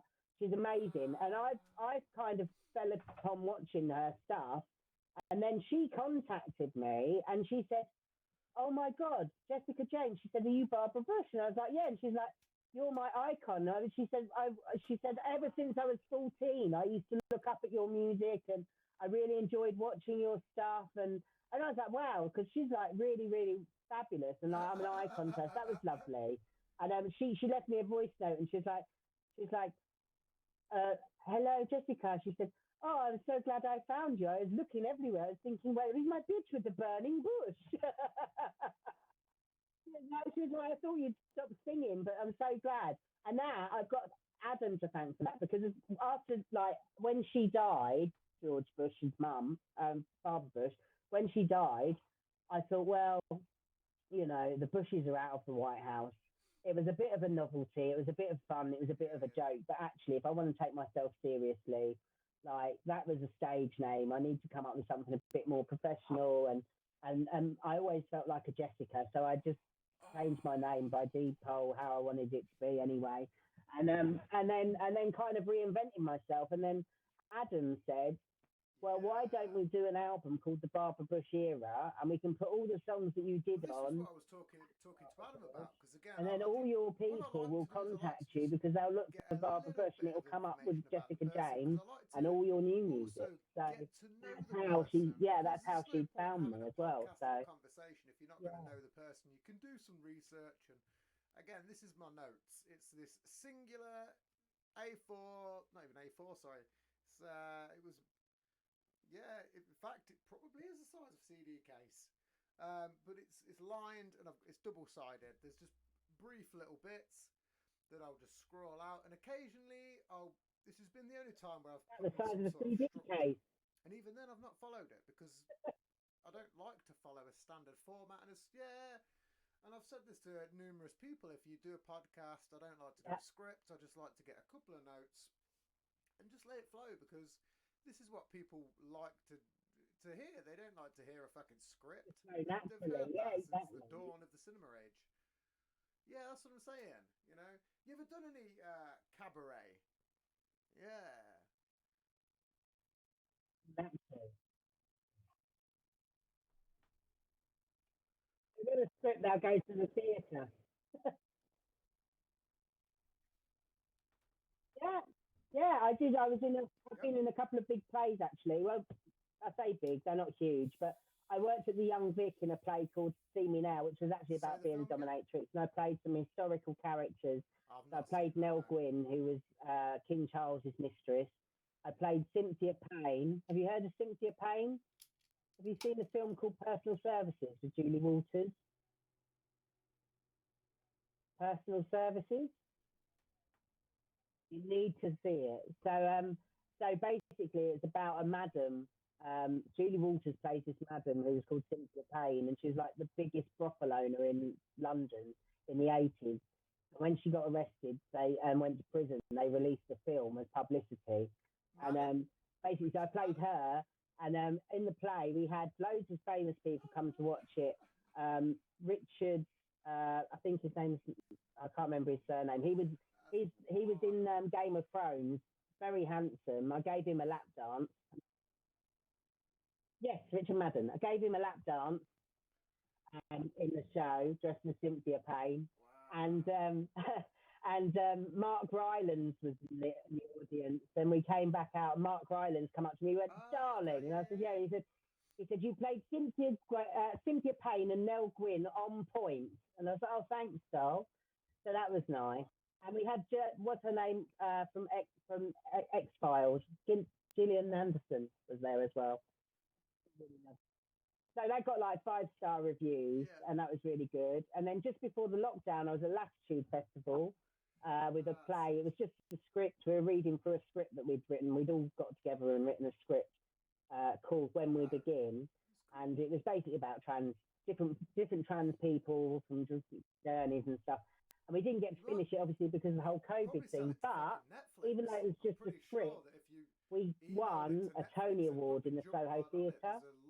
So last year, in 2020, we got a. So that was quite good. I hope that something might come of that. Actually, it obviously once everything. Lately have trans characters, and they've recently got Yeah. Say again? Yeah. No, I haven't. No.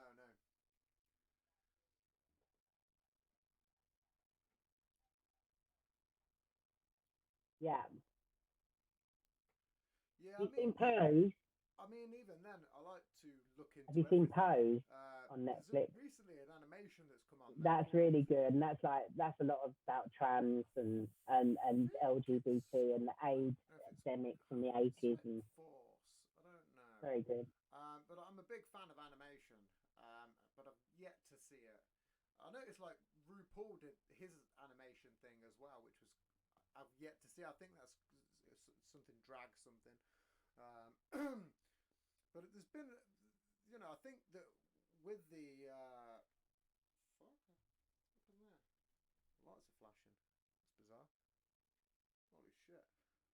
I think with the current narrative of what's going on in the world, I think you'd probably be able to sell it pretty well to Netflix, because there is a lot of like I say, there is a lot of shows that have been coming out. Sorry, my lights were going crazy then. Just all fuck. I did a show the other week with a spirit medium, and since then everything's been all fucked up in here. It's been a bit weird. Just pretty spooky. Yeah. It's very weird.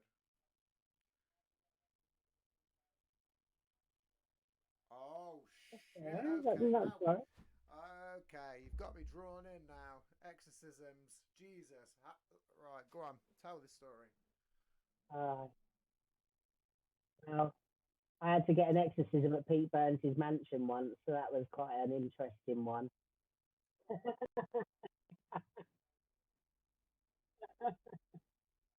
so, so we was going back. I think we came back from DTPM one night, which was a club at Fabric, and we'd been out. We got back to his house, and then all the mirrors had been moved around in the house. It was so weird, and then he was really freaked out. So we ended up going to Kensington Church and asking them for an exorcism. And it was so funny because he put me in his Vivian Westwood outfit, and I had this big afro wig on, and we've gone tottling up the church just like it's just an everyday occurrence, you know. It was so bizarre. And then we get into the church. The reverend takes us up into his office, and we were sat there, and she turns around. He turns round. Sorry, I call everyone she. He turns round, and he turns around and he goes, "This is my friend Babs," because there's Barbara Bush at the time. So this is my friend Babs. She's got a fabulous song called "Fuck Me Jesus." It wasn't even called "Fuck Me Jesus." It just had The Exorcist like sampled in it. Anyway, the ground could have swallowed me whole, and I was like, "I'm sure God's got a sense of humour, though." And he was like, "I'm sure he has too much." The next thing, the next thing you know, there's me and Pete sat in the bloody living room drinking tea out of a teacup, and then there's like them going around like flicking olive oil on all the doors and stuff. Outrageous. And then he had like, the whole convent of the church came down and were helping like tidy the flat because he was moving. He was moving out the house. Sorry, he was moving into the flat. And basically, yeah, they had to they came to tidy it all up, and we just went and had dinner down the road at the local restaurant. So just it was so surreal times. Like just some of the most surreal stories that I've got with Pete. Yeah, weird. But yeah, that was them. Thing as well. Yeah. It's so difficult to get a priest to come out and do that, but you're not going to turn him down. You know, it's fucking crazy. Oh man, I am starting to. I mean, who's going to turn down Pete Burns to have an exorcism? I don't know what is going on with these laws. It's so fucked up. Kind of weird.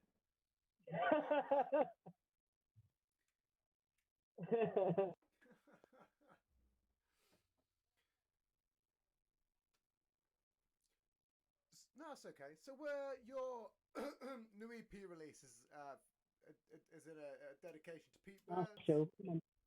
Bed, please, baby. Get in your bed. Bless him. Go on, bed. Good boy. Up. Good boy. Sorry.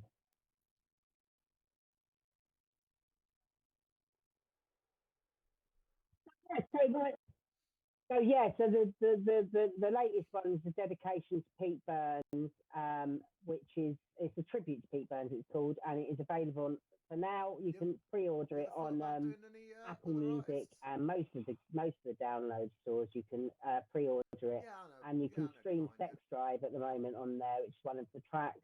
But then there's another 7 tracks on there, including You Spin Me as well. So yeah, and You Spin Me is available at the moment as a single. Oh, okay. So yeah. What song you doing? I done Divine. Do you remember Divine? I did Divine. The last EP that we did as a full EP was a Divine tribute. Oh, okay. I'm doing the Christmas album at the moment in the studio. Yeah. And I've also so we've got one that's already released that I wrote called Rock This Christmas Party. Then I'm doing I've just done Eartha Kitt Santa Baby. I'm doing Feliz Navidad, Boney M. What else am I doing? We've got a few that I want to do. I haven't even we've got a few weeks to get it done. So yeah, I'm gonna write another 2 as well. I think as well. So.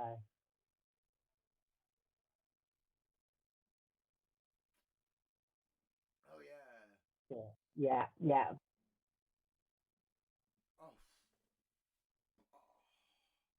I forgot about the Mariah Yeah, Carey one. yeah. Jesus.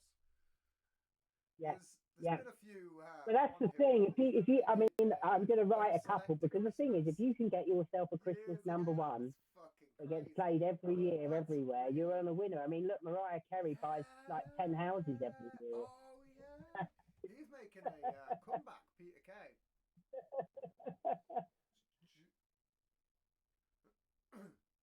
You should. Because of the current Yeah, climate, yeah. Peter Kay coming back, it'd work very well.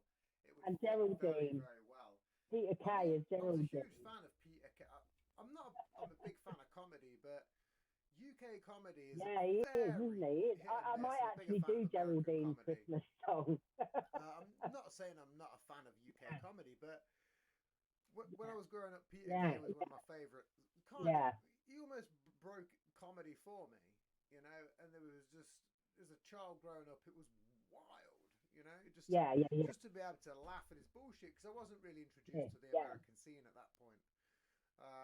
Maybe through films, but not through the comedy scene, you know. And Peter Kay was one of those that he'd howl as a kid, but it would just be, that was his bit. You know, he had a couple of tours, and that was it.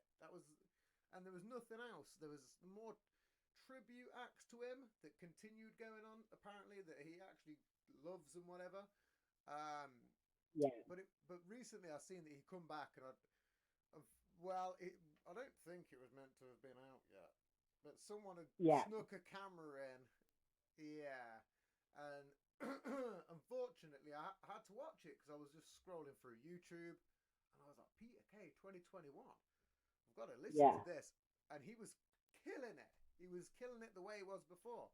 And it amazes me that he hasn't been doing it this whole time. I don't understand how he went off the scene for so long, and then he comes back, and he was still as good. Still as good. Even for UK comedy. It's crazy. But you should do that, Geraldine. That's... Yeah. Luckily for now, I'm cooling off now. Thankfully, you know, it gets boiling hot, and then the temperature drops very. Yeah. So it's a nice. In the words, I was going to say that in the words of Rick Mail. Then, damn it, you beat me to it. From bottom, I was going to say that's a smashing blouse you've got on. Is what I was going to say. Yeah, that's what I was going to say. It's a smashing blouse you've got on. I was going to do it as a Rick Mail tribute then, talking about UK comedy, because Rick Mail's one of my all-time favourites for UK comedy. Yeah, that's it. It's so sad. He was so great. I couldn't imagine. I think some part of me thinks that he probably wouldn't kind of do so well in modern times because he's so against the grain. It was awful like when he died, wasn't it? He's still alive, but the last I seen, he was doing cooking shows, and you know, but even then, a very, very funny guy who should still be doing comedy. There's so many big UK acts that should still be on the scene. Yeah.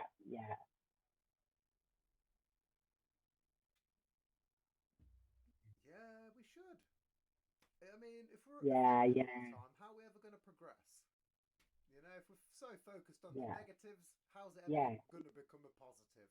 This is the thing about it's impossible. Yeah, I just think it's totally impossible. I do get that how it offends people, but sometimes I think we just need to relax a little bit. Be able to. You know, it's literally impossible. You know. Who are some of your favourite comedians? Have you got any? Yeah. Yeah, exactly.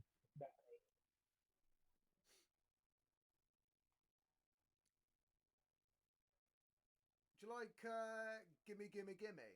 Kathy Burke and what's his name? Oh God, yeah. French and Saunders, of course. Wow. Absolutely fabulous. I love Ab Fab. Yeah, who else? There's so many. Oh, what was her name? I'll have to send you a picture of me dressed as Lindy. He years ago when as Barbara Bush, I did a Linda LaHughes at Brighton Pride. I went as Linda LaHughes, and everyone was like, in fact, one of my best friends, That'd be a lesbian. rarity. If I She's a was ever lesbian. sat She's on a lovely, and her train and I wife, seen that, who even wasn't today, lesbian at the I would be time, was like, coming down with her oh, friends I to would, Brighton, I and would then instantly when I get met her the like phone 10 out years and I'd later, be she like, went, whoever you are, we need to do a "Was you podcast dressed as right Linda now. LaHughes You're at an Brighton interesting Pride?" I was like, person. "Yeah, that was me." And she's Dressed in like, a "Oh," she train went, like "I'll never that. forget I that. I can't was on remember the the actor's train on the name. way there." Oh, what was the guy? Yeah. Yeah. He was a great actor. I don't know what ever happened to him. He was a... Yeah. It was... There's so many... Yeah, there's so many decent actors back in the day that you just don't really hear about now. Because I James, don't know if there was some weird... James. I can't remember his surname though. I don't know. There was a brief moment where... I think he did a couple of little bits after that as well. And Yeah, he's a great like, the gay actor. He's very community and good. everything went up, but then it got Yeah, overshadowed I loved by him some as sort well. of Hollywood film industry that was a lot of it was mostly comedy and sci-fi. To be quite honest, as fucking strange as it sounds, now thinking about it, a lot of it was just like bullshit. But most of it was just all comedies, and I don't know if that kind of overshadowed it in a way. Like, I don't know. Yeah, no, absolutely. Yeah. Well, it's like, I mean, it was Kathy Burke, wasn't it? It was Kathy Burke. Yeah, it was. I mean, even then, in like Harry Enfield Yeah. and Chums, you know, yeah. I seen a video the other day. It was a shame that they didn't get to do more. Yeah. I think it would have done really well if they'd have done more, to be honest. That too? Yeah, Dancing in the Mud. They were very good. But that's what you like to see, you know, these people Yeah, that it was, still, yeah. to the day, you know, just keep this culture Ellen alive. Perry. Yeah, keep the culture alive. And, you know, again. Yeah, like so at the festival, there wasn't them. I think it was really lookalike. But yeah, they were very good. That was a great song. In a Very way. good. Yeah. Yeah,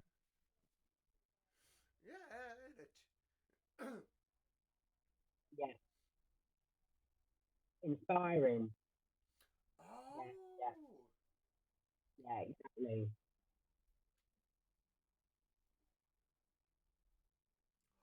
Yeah. Oh, forgot about that show. Yeah. Fuck. Yeah, Oh, cheesy kind of. Yeah, it was. I love cheese. Anything. I'm really good friends with Charlie Drummond, who was in Big Brother, in a long time ago. So I was out with him the other day, and he said to me, he went, "Do you know if Eurotrash was around, you would be perfect for it." That's crazy. You had to watch it like over hours. It was during the time, I think it was briefly during the time when was his name Antoine Burke or something? Wasn't it Antoine? Fuck, he did the Russian roulette thing. Fuck, I can't remember his name now. Yeah. I keep thinking of David Blaine, but it wasn't David Blaine. The other guy that was like him, Darren Brown. Darren Brown. He did that Channel 4 thing where he did the Russian roulette and they had to play it after hours. Like, that was wild back in the day. And you had to watch it like 3 in the morning or something. But it was like, before that was when you'd get to watch Eurotrash. Like, it was also around the same time where the streets, blinded by the lights, the music video was played. Yeah. The uncensored version on Channel 4 early in the mornings. It was Yeah. It's one of the Yeah. Yeah.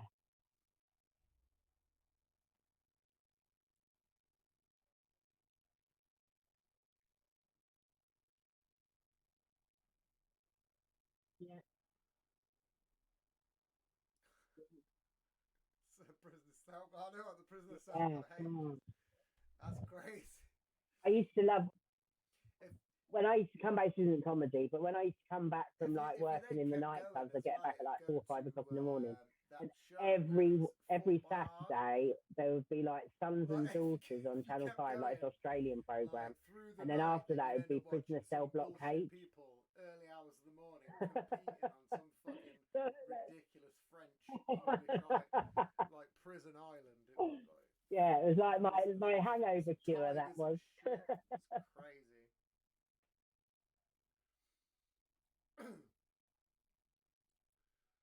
Yeah.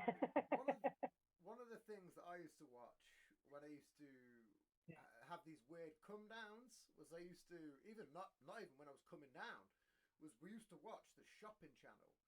Like there was a brief moment where we'd love watching. Yeah, Me bizarre, and isn't it? about 7 And then people would love watching the shopping channel to point out their and then Murder flaws. She Wrote. That was my You all wait for time these moments where they fuck off. hangover cure. It was one of the I don't even know why or how it came about. I think it was flicking between stuff, and it was probably me that instigated it because we was always looking for stuff to watch. You know, it'd all be sort of, and this is a phrase I've not used in many years. We used to use a phrase called "wobbing out." It's not even. I'm sure it's. I don't even know if it's a real phrase. I think we coined it. It's like when you're just coming down, like wob wob wob wob. You know what I mean? Like wobbing out. Like you just. Yeah. I'm pretty sure I coined that term between me and a friend. And yeah, we'd be like, let's watch a film or whatever, and we'd never find anything to watch because it'd be like 4 or 5 in the morning. And so we'd shove on the shopping network. I'm like, just shove this on, and we'd just, 6 or 7 of us, fucking mangled. Yeah. Smoking and drinking, sitting there watching the shopping network. And there'd be a mixture of people. It wasn't just all blokes. There'd be a mixture of us, but it was just those wild, weird things that you do on come downs that you just watch just because it was all you could watch at the time.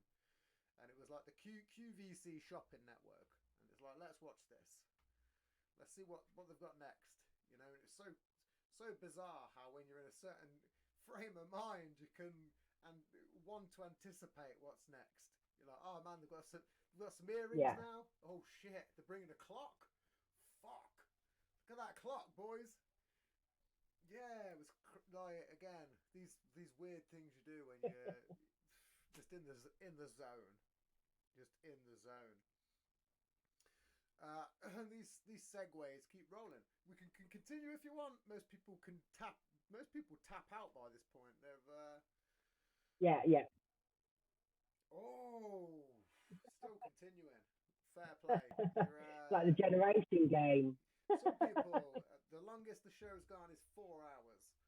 The shortest was like 58 minutes. So you don't have to set a record. Yeah. Could be a future achievement. You never know. You never know. There's well, I've got a belt for it. Yeah, we can do a little bit more, yeah. Belt, so if you could, it'd be easy to deliver it to you in the UK. You could wear it on stage. It's like a wrestling. It's going to be like a wrestling belt.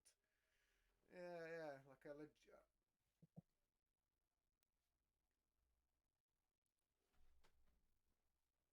Oh shit! Yeah. Never crazy. know. So this is why I like talking to people. Is people that know more people. It's just so interesting to get these stories, and it's good to know interesting people. Yeah. This is wrestling. I'm quite good friends with Kelly Maloney. Well, I say good friends. I met her a couple of times. I stayed at her villa out in Portugal. All come from a world You know Kelly Maloney? Inspiring, but they just yeah, she's fab. And they just yeah. I don't know. Some of us choose the wrong path. Some of us have great luck and fortune. Yeah. Some of us have to build it ourselves, and it's just so tricky. She's really lovely as well, and the world that she came go. from, I just think she's so variables. inspiring. Just amazing, really. No one knows what's going to happen tomorrow. It's what's crazy. We're getting too philosophical now. So what happens? We're smoking and drinking. We get philosophical. Yeah. We need to be talking more about you. and getting onto the bigger points of life that we're never going to solve. Ages.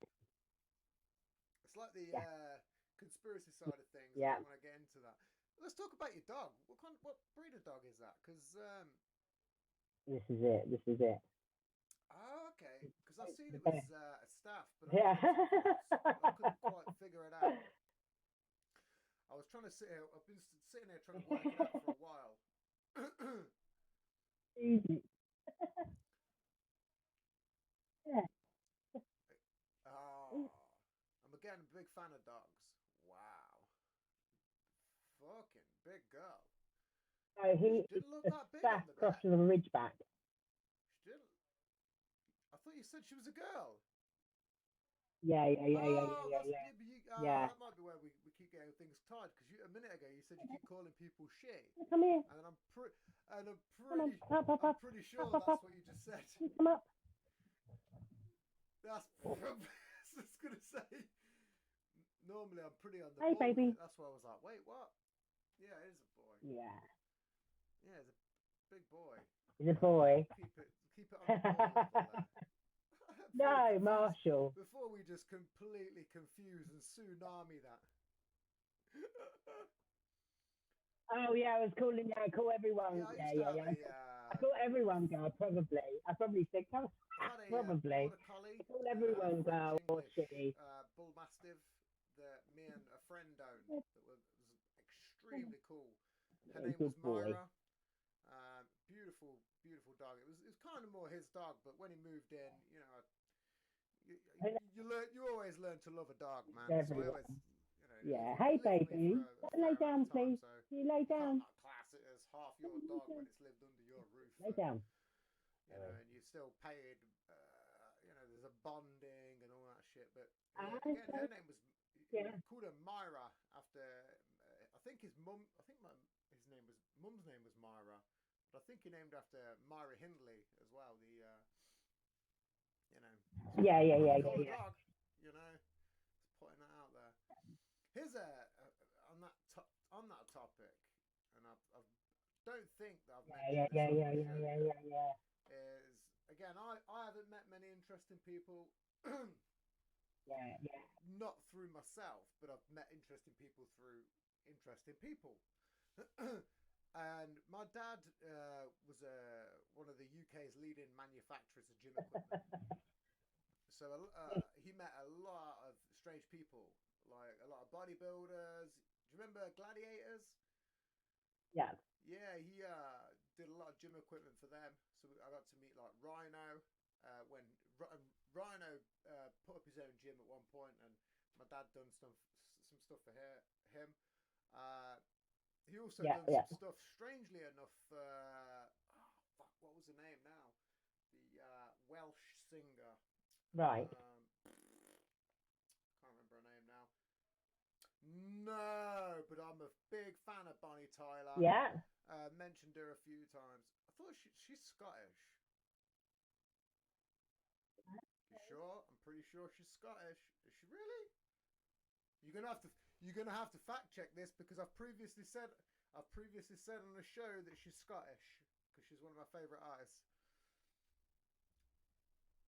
I'd probably take your judgment over it because I Bonnie mentioned it on Tyler. the previous show, but I could have been chatting.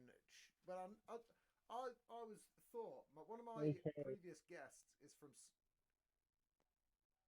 No, she's Welsh. Google it, but I'm going to Google it right now. There you go. I'm pretty sure she's Welsh. I'm pretty sure. 20 episodes later. Bonnie Tyler. But it needs doing because I was wrong.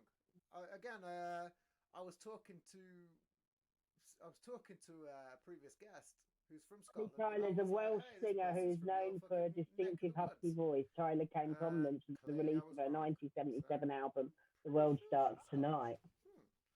So yeah, she's Welsh. There you go. Learn something new every day.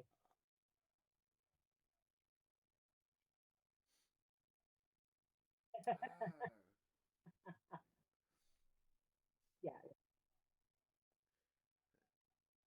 Oh, okay. I mean, when I Um, Can't even really backtrack that. You proved me wrong. No. God damn it. You stumped me. Several times tonight. That's the third time. Yeah, I think it's because I've seen her on this reverberating morning or my something, and I fucking thought, oh, skull she's got around. a fab Like, Welsh oh, accent. shit. She was talking Let's rather than get into it. singing, so yeah, I was like, oh, that's Welsh. Shit. That's why it stuck in Volume my head, I fucked think. up. Yeah. Yeah, well, I'm never going to think of that again. So we might as well move off that. That's like trying to. No, it was more recent. I'll remember after the show. This happens all the time. I'll come off air. As soon as I come off air, I'll be like, oh, that's what it was. I'll remember it. The next time I'm standing there taking a piss, it will come straight to my head. And it'll come to my He's head. trying to think of someone who's Welsh singer. I'm sitting there trying to force that kidney stone I've been trying to get rid of for days. Yeah, they're Shirley fucker, Bassey. I'm not gonna lie. Yeah, they're not. I've had them since I was like early 20s, but you just keep getting them, and I just need to stop drinking too much milk and divulging on too much cheese, which was a thing last year for a bit. I started going crazy mad on like protein shakes, and I think that was probably what it was. It was just before quarantine, so I was just smashing it in the gym, taking awful, in so yeah. much dairy just because it's packed full of protein, and probably fucked myself up again and paying the consequences 18 odd months in advance, which I'm now trying to completely flush out, and I'm going to do that hopefully with the help of this beer. I've drunk like, it's got to have been a good 4 pints of water today. And now I'm going to finish up this night with a hefty amount of booze and piss that motherfucker out. It needs to get out. Yeah. It's what you have to do. Occasionally. I'm not saying it's not doctor's orders, nothing like that. That's what I was talking about. My dad, gym equipment, blah blah blah. So yeah, obviously over the years, I've met certain amounts of random people. Might have been Katie Tunstall, someone like that, somebody like that. But he used to fit out women's prisons. And this is going back to the Myra Hindley thing. By the way. This is where it comes full circle. So he used to fit out women's prisons, and obviously he got called back one day because a piece of equipment broke, and obviously they have a warranty. If it breaks, come back, and they'll fix it, replace all the parts. It's pretty simple, you know.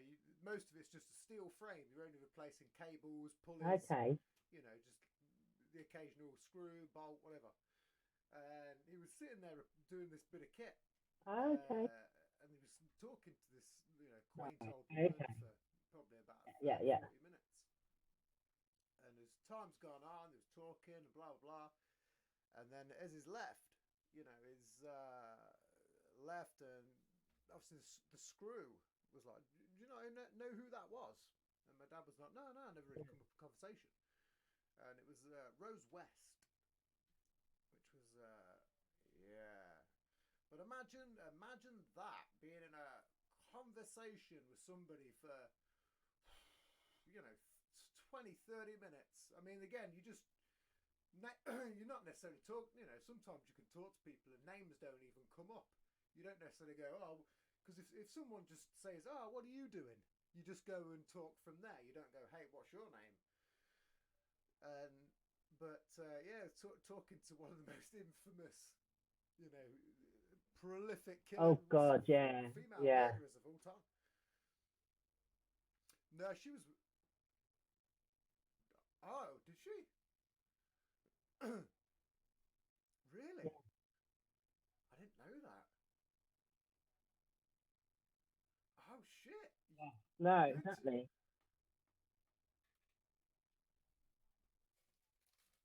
Yeah, exactly.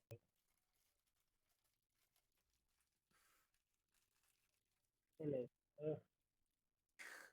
Well, she went out with Myra It's Hindley, crazy. didn't I she? mean, sounds like you're She into dated Myra true Hindley crime in as well. I prison. mean, I love true crime.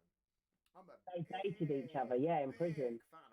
And Always then they have had a been. big It fall. fascinates me. Yeah, they had a big fallout because Not Myra that, killed like, her you know, budgie. it deeply I was fascinates me, watching. but I like to read these. There was a whole program on ITV about their relationship in prison.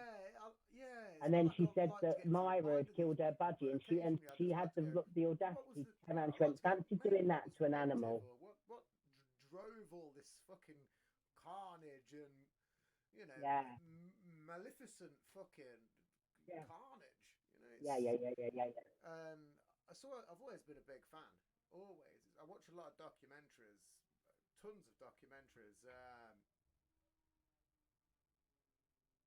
You know, it's just it's just No, I'm how on not earth around can to anyone be doing that wired? yet. No. Like, Um, it's very rare nowadays.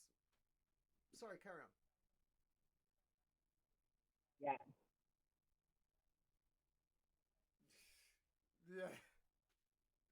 Yeah, yeah, it's nut, but it's nuts, isn't it? You have to have some sort of audacity because you know how that's. Any sane, rational yeah. person know how that's going to go. There's that. What's If his you phone name? them Did you up see and you the go, Dennis "Oh, Nelson what's thing they going had on here?" on ITV? That's almost like. Do you not think they're going to think it's you? Maybe if he He was didn't another one. phone, he probably He might phoned, have got away with it. he phoned up. He phoned up the police Yeah, to but if tell he did, them well, that the well, the drains thing were is, we blocked, talk about and the drains talk were about blocked these with the bodies Victorian that he'd been sewers. flushing down the You can toilet. fuck So people off down there oh, realistically, and you're never going to find bizarre. them again.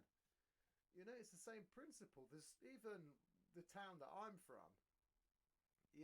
I'm from a quiet, say quiet. I'm from Nuneaton, Yeah, just near Coventry. Yeah, don't go. yeah. Yeah, you don't need to go. You're not Maybe missing out much. maybe he I'm not actually wanted to get slandering the caught. town, but there's You not a lot know, there you're going to maybe. see as a tourist. If you want to go and get mashed up and learn about some weird folklore that could be bullshit, go right ahead. Mm. But there's not a lot there. But even then, where I'm from, they have a lot of these Yeah, underground rivers and stuff. I used to do that as well. I used to I've run heard of it. I've heard of it. Coventry Yeah, I've never River at one been. point. I've They heard of have Nunny. a river that runs under there, and I decided to trawl through those You've seen sewers that. one day, which was pretty crazy. It was pretty wild going through, Yeah, yeah, tunnels yeah. that you have to crawl It's a through, pub. and then they're full of drop-offs and water and shit. So it's fucked up. I don't even know how I got to that topic, man. Segwaying. Yeah, sewerage. That's what it was. It was. You don't want to go through that, people. It's not fun. Nah, it's. I'd like.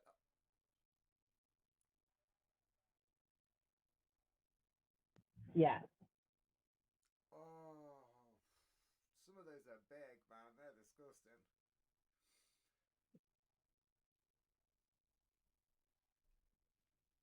Is that, that's supposed to be. That's what you talk about in a club, man. Did he go away? Did he go sewage. away with anyone that night? I'd imagine not. No, I'd imagine that is the most singlest guy in the No, world. no, no. Listen, he's going to be I couldn't single for imagine the that being rest of his fun. life. If he's going to I clubs met a guy talking who about works doing fatbergs, the Fatbergs in you're London. I couldn't imagine single that as a fella. job. Hey, Could you? what do you Oh, do? Well, I take huge oh, wads of yeah. fat and oil He out of was telling me sewers, like he was in the club, and and that's what I do. I'll come home I was stinking like, of oh shit my every god, day. and how you It's could even. I know, I know. man, the cleanliness. I wouldn't be able to No, do it. I mean, when the tunnels that I went through, I it was would like an imagine. underground river. There was some mild sewerage, and I'll admit there was a Talking kind of about funny story Fatberg, to it because it's a real chat up line, I isn't was it? somewhat on a date. So this was some girl that I was half Ah, seeing, wanted to do some urban exploring, and I took her around some buildings. I, And she was like, "Oh, I did say to her, I went, you've got is very there nice anything like aftershave better than on. this?" And I was like, "Do you really want to see some cool shit?" It was like, so we drove out and drove to Coventry, hopped a fence, and then we trawled through a somewhat river that was, chest deep. Completely. I was dressed completely for the occasion. I said, dress appropriately. Yeah, that's all I said. Dress appropriately. So she just come in some jeans, some flat shoes, a bit of a coat, a hoodie. And I was like, okay. And then again, when she picked me up and I was dressed in salopettes with a raincoat, a Big Mac, fucking some 24-hole Doc Martens that went up to my fucking essential below my knees, she should have realised there and then what the plan was. But I said, I kind of said, we're going to go through some tunnels. And like I said, we got to chest height water before we got into these tunnels. And to get to this tunnel, must have been a good 800 metres of rough, sort of slippery moss terrain, along this river. And the embankments were fucked, a big, deep embankment. And we're walking along the middle of it. And to begin with, you're wading in your ankles, but then you get more into it. Like I say, we got chest deep at one point, and then it evened out a bit. And, at this point, she weren't pleased. Let's put it that way. She wasn't pleased again, but she spoke about tunnels, and she kept going, where are these tunnels? She was like, keep talking about his tunnels. So I was like, yeah, we have to get to them. Jesus. Because I said, we're going to go under the city, completely under it, because there's a river that runs through the country. We was going to do the whole journey and then just come back, which is ridiculously long. But, I'd had all my gear. I didn't give a shit. Copious amounts worth of weed. I had a bag full of booze. I didn't give a fucking crap. It was all good to me. It was just the extra baggage in tow. They must be fine enough. I can imagine. But no, we waded chest deep through this water, come out the other side, and I was like, right, there's the tunnel. And I'm not going to lie, it was like a little one of those culvert type circular tunnels, Yeah, so it was like one of them. And I was like, well, first of all, we've got to go through that. So it was like the sort of thing that a child could easily get through, but if you're an adult, you really have to get down. And again, I'm 5'7". I can, I'm not massively skinny, but I've got, a bit of base. At my best sort of weight, I'm like 11 and a half stone. So I can get through, but it's a bit of a problem. But at the minute, I'm down on my weight, so I'd probably fit through pretty easy now. But I had a bit of a problem, and the girl was a bit bigger than me, so there was a little bit of a problem. But we got through it easily. Some weird claustrophobic type moments. Again, I got through on my hands and my knees. She was kind of on her belly, and I'm not a fan of spiders, but I can kind of forget about them for brief moments. I forgot about them and just kept going because I wanted to just go through it. And then we come through and I'm not kidding you. I seen a web because we got through this little tunnel and it opened up this big, huge fucking sort of half underground aqueduct that had these huge arches everywhere, and it's like when you watch It. You ever seen It? And you go into it looked a bit like that. It was pretty cool. And if you put lights in certain Yeah. That's a great fucking impression as well. I'm a big fan of it. That was from the original as well, by the way. The fucking the original Stephen King one. Yeah, that wasn't from the new one. I'm a bigger fan of the Tim Curry than I am the new one. But yeah, it was literally that's what it was like. We went through a little bit. And then we see this massive cobweb, and I mean, it was huge. And even for a brief minute, I was like, man, that's big. And it reminded me of that weird fuck-ass spider. They'll float down here, Georgie. They'll float down here. This is kind of a bit of an adventure. And then, there's a few mild rats. I don't really give a shit about them. But again, she seen these cobwebs and was like, nah, we can't go down here. Yeah. Go back through that, I was like, we can either keep going, or you're going to have to go through that little tiny tunnel. Yeah, me too. and then back wading through your chest full of water, or we just keep going because it was simple. You just walked along the side.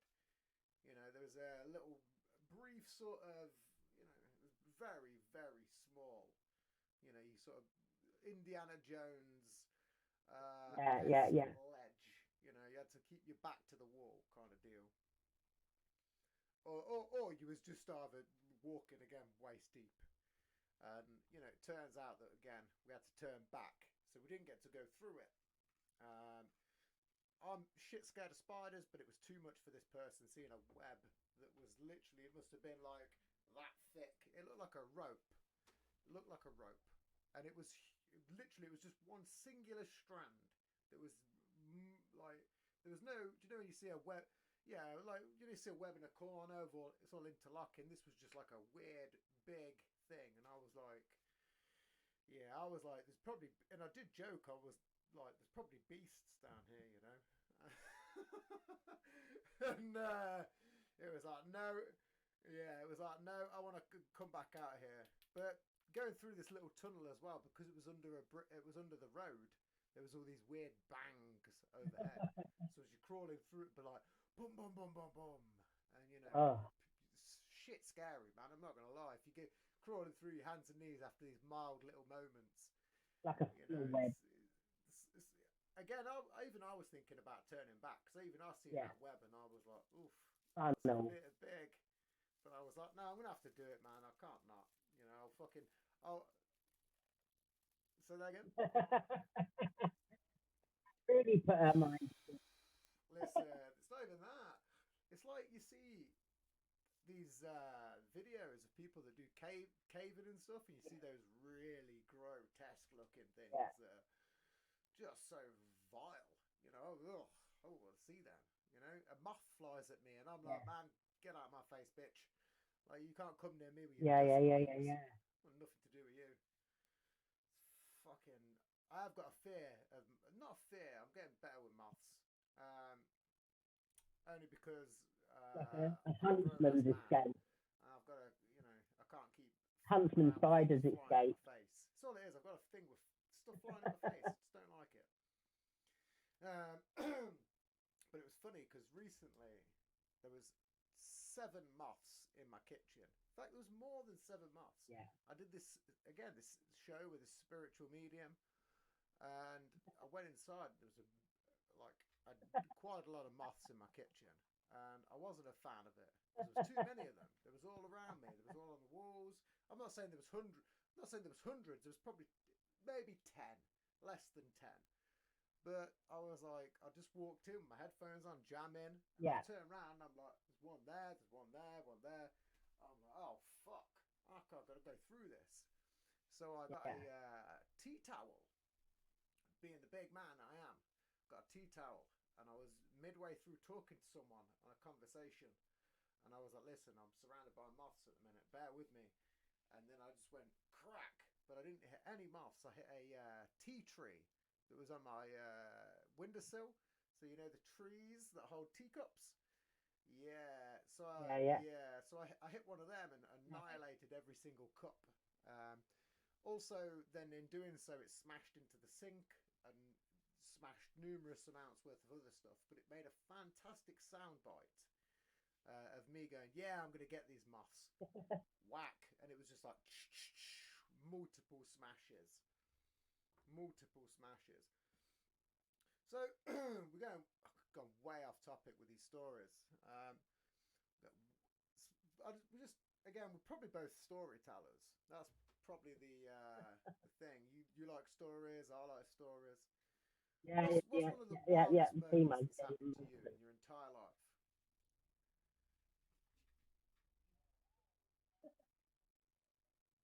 Oh, that's cool. That's cool by me. I need to save my breath. I've just chatted for fucking 3 or 4 minutes myself.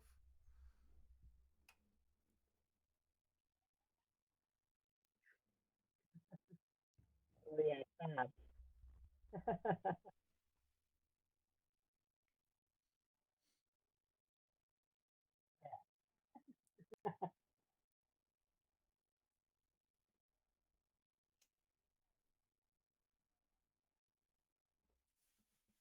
yeah.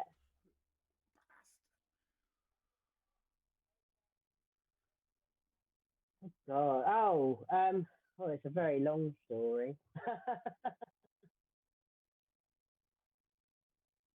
I went to um, Ooh. I went to Gran Canaria. A friend of mine had booked us tickets to go to Gran Canaria, and I told him where the Yumbo Centre is, which is like the LGBT part of Gran Canaria. And he booked us ticket. He booked our hotel like the other end of the island, miles away. And I said, well, you're paying for the taxi, which turned out to be like 130 euros or something, 140 euros to get there. I was like, we'll have to get the coach there back because I was like, I'm not spending that much money every day. The coach takes like an hour and a half. But we got there and then we got spiked with GHB, which was awful, most horrendous holiday. So I got spiked with GHB, and then I woke up in the hospital. I lost all my cards and my everything, lost, and it was horrible. And then I went to look for him around the Umbo Centre, but couldn't find him. Yeah, And he'd been looking for me everywhere as well because we both been spiked. Both of us were spiked, and and then I was like, oh fuck, how the fuck am I going to get back to the hotel? So then I like got the map. I was looking on the map, and I thought the easiest way is just I'm gonna have to walk and try and hitch a ride. And I was walking along the road, and I thought, well, let me stay by the beach because that way I'll know that I'm on the map in the right direction. And then I got so far. I walked for about 4 hours, and no one had pulled over to help me because I looked a right mess probably. And then I had no shoes on, barefoot. I was drinking water from the taps on the beach, you know, where they like wash their feet in it. That's I was thinking, that's God, I'm always the going to case get as really well, isn't it? sick, As soon as you're sticky almost tummy. there, someone And picks then I you was up. looking on the map Do you and know? I was I like, mean, let I've me been to just Gran cut across the Canaria. I've been around mountains them because he's islands, and probably them going to be fucking quick. rocks. Those And I was with the like, little literally holes on. walking They've got little barefoot holes, up and then these some bits are jagged. volcanic Like they're mountains. fucking diabolical to And I walk was on, like, man. They're all tiny, shitty sunburnt down stones. here, like on this side of me was all Jeez. sunburnt to the left. GHB And I was though. just walking, I was thinking I was going to die. And then I was thinking, GHB is one of I've those got that to people don't survive even it because this realise is a nowadays. story to It's like the tell. original Rohypnol, you know. And I was walking for like GHB 7 hours. is It was probably ridiculous. And I'm eventually, surprised it I was got like because it was literally so about half prolific an in the hour from the 90s. hotel, and someone gave me a lift. Like I was like, so oh, thanks. fucked up. All The that only other way. time I've witnessed Yeah, spiking yeah, was I went to see Infected yeah, Mushroom in London, yeah. and they psytrance band, and they played Oh, just off Bethnal Green, which I didn't yeah, fucking realise until I got off the train. yeah.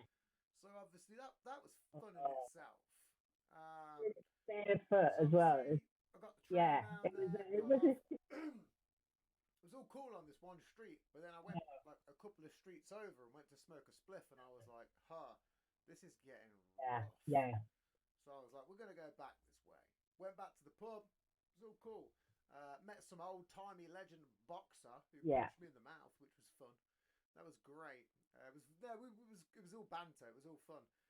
We was just sitting at a table and chatting loads of shit, yeah, and bought each other drinks and stuff. And it was back in the day. I mean, he had about 50 years yeah, on me, you know.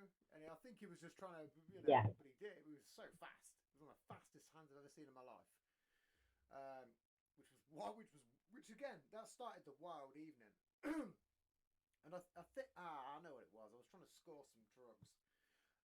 That's what it was. I remember I was actually trying to score some coke, and I got invited to a table, chatted to some people, blah blah blah blah. Time later, I ended up meeting then this fucking yeah, boxer yeah, yeah. dude at another table, old timey fucking legend, and then we had a couple of drinks, and Danny, he punched me in the fucking face, and then we had a couple more drinks, and then the gig started.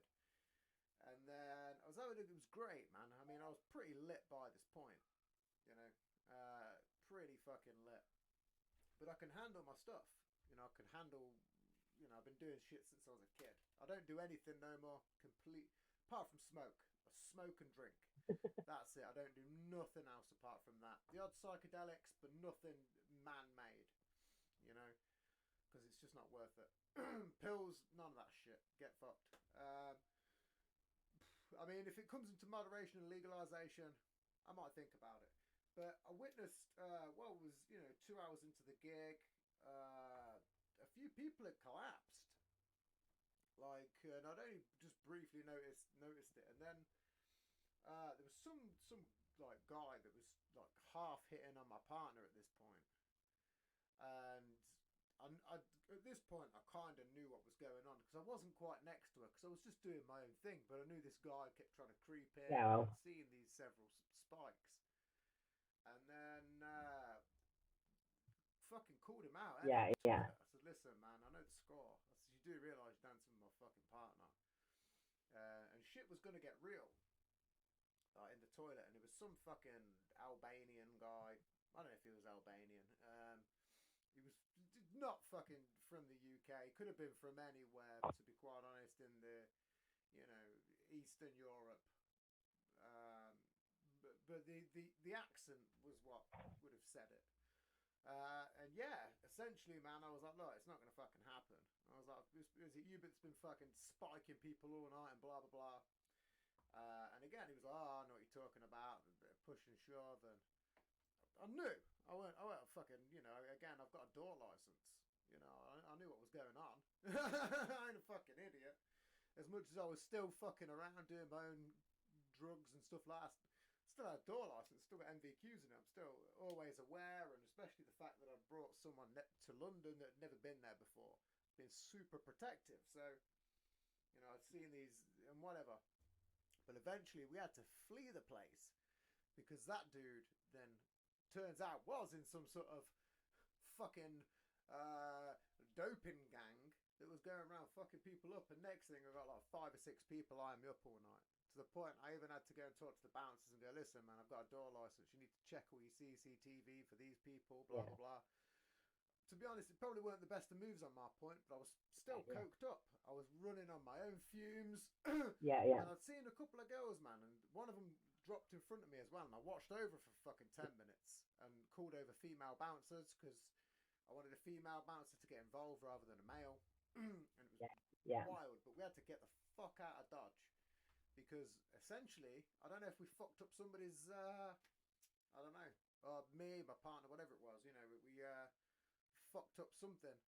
Because eventually there was like a few of us, we had to get out of the club. There was several of us wait like at the train station. So obviously there was me and my partner at the train station, and there was people marking the exits and shit. And it was early on in the morning, so I was waiting for this like the first train. And at this point, I took off fucking belts and shit. You know what I mean? I was ready to go because it was, there was a few people about, and I weren't having shit fucked up. But luckily, the train pulled up, and pretty much, I don't know what would have gone down, man. I think I might have probably been fucking killed. I probably would have been, maybe not been killed, but I'd have been fucked up. I'd have struggled. I'd have gone to my end. Protecting my fucking partner, who's now she's now the mother of my child. One of my children at least. So my current child. So it's it would have been one of them moments where even then, if shit would have gone real, I probably would have never have had my son. This modern day. It's fucked up, man. But it was a wild night, and that's what some people will do when you're in this sort of doping agency. And it's a big fucking business, man. It wouldn't have surprised me if a few people would have been trafficked that night. As dark as the conversation's gone, man. Yeah. Wouldn't surprise me. Wouldn't surprise me in the slightest. So Yeah. But I mean, Yeah. you get all over the world. It's not just the UK. Yeah. So let's get off this dark topic because I Oh. don't want to end it on that dark topic. Yeah. I don't want to end it on that. That's a tragic story to end on. Let's end it on a good note. So obviously all the stuff we spoke about, you've got your EP plug. What's your next sort of step? Do you know? Have you got any big plans coming up?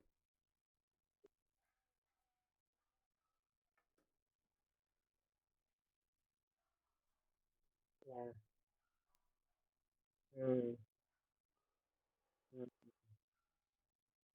Yeah. It's so sad, isn't it? You've been a great great guest. That's Yeah. again, podcasting is the way to go. You know, there's something in it in terms of promoting, and it's very good that's for it. And you know, I like to promote people. That's all I like to do. Sometimes I'm a bit slack because I'm dealing with fucking Yeah. X amount of people and my family, and I've got Um, a whole personal. so bunch of we issues got going on next at the year. I'm moment. doing another Don't original really need to get album. into, 'cause We're just going to do it'll lots of come out at some podcasts, point building on anyway. it. And yeah, Within the I've next got 6 another weeks, I'd podcast imagine, tomorrow, when my studio and then I've got changes, a few more lined we'll up, see hopefully in the the next few weeks as well. So just yeah, building on it's building it. Yeah. things are well, it's going to be Thank you good, so but it's much. going to be somewhat slightly Yeah, depressing. It's definitely. going to be full force into work, but I've put in a big sacrifice, so it's going to be but it's just going to be very very tricky to manipulate in terms of emotions. But this is what podcasting's for, because again, you talk to people and you learn more about people, and then you know, occasionally some people can give you information that makes you feel good and build you up and pick you up. And even tonight, there's been three moments, probably more, three really brain spark fucking holy shit, I didn't think of that ever moments. I mean, there's been complete moments. Sounds good. You know, on point. But there's been three moments where you've literally lit my brain up like a fucking Chinese fucking New Year's, you know? Yeah.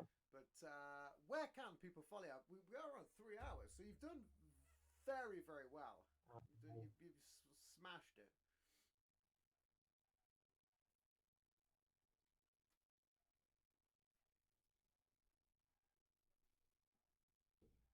Yeah.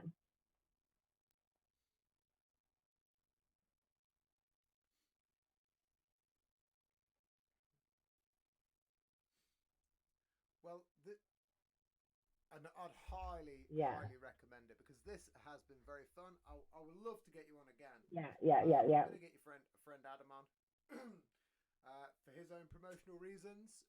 This has been very, very fun. A lot of stories, and this is what I love. I love stories. I feel like I kind of maybe have spoke too much. But yes, of course. This Thank you. Maybe. So you can follow me, obviously on YouTube, as I said earlier. It's Jessica James Media. That is you've got thing. TikTok. On my TikTok, it is VJJ _ Jessica James. And then on my Instagram is Jessica James 1983. It's been fantastic. Come and check me out. Again, I think the first female guest to go the distance as well. Yeah.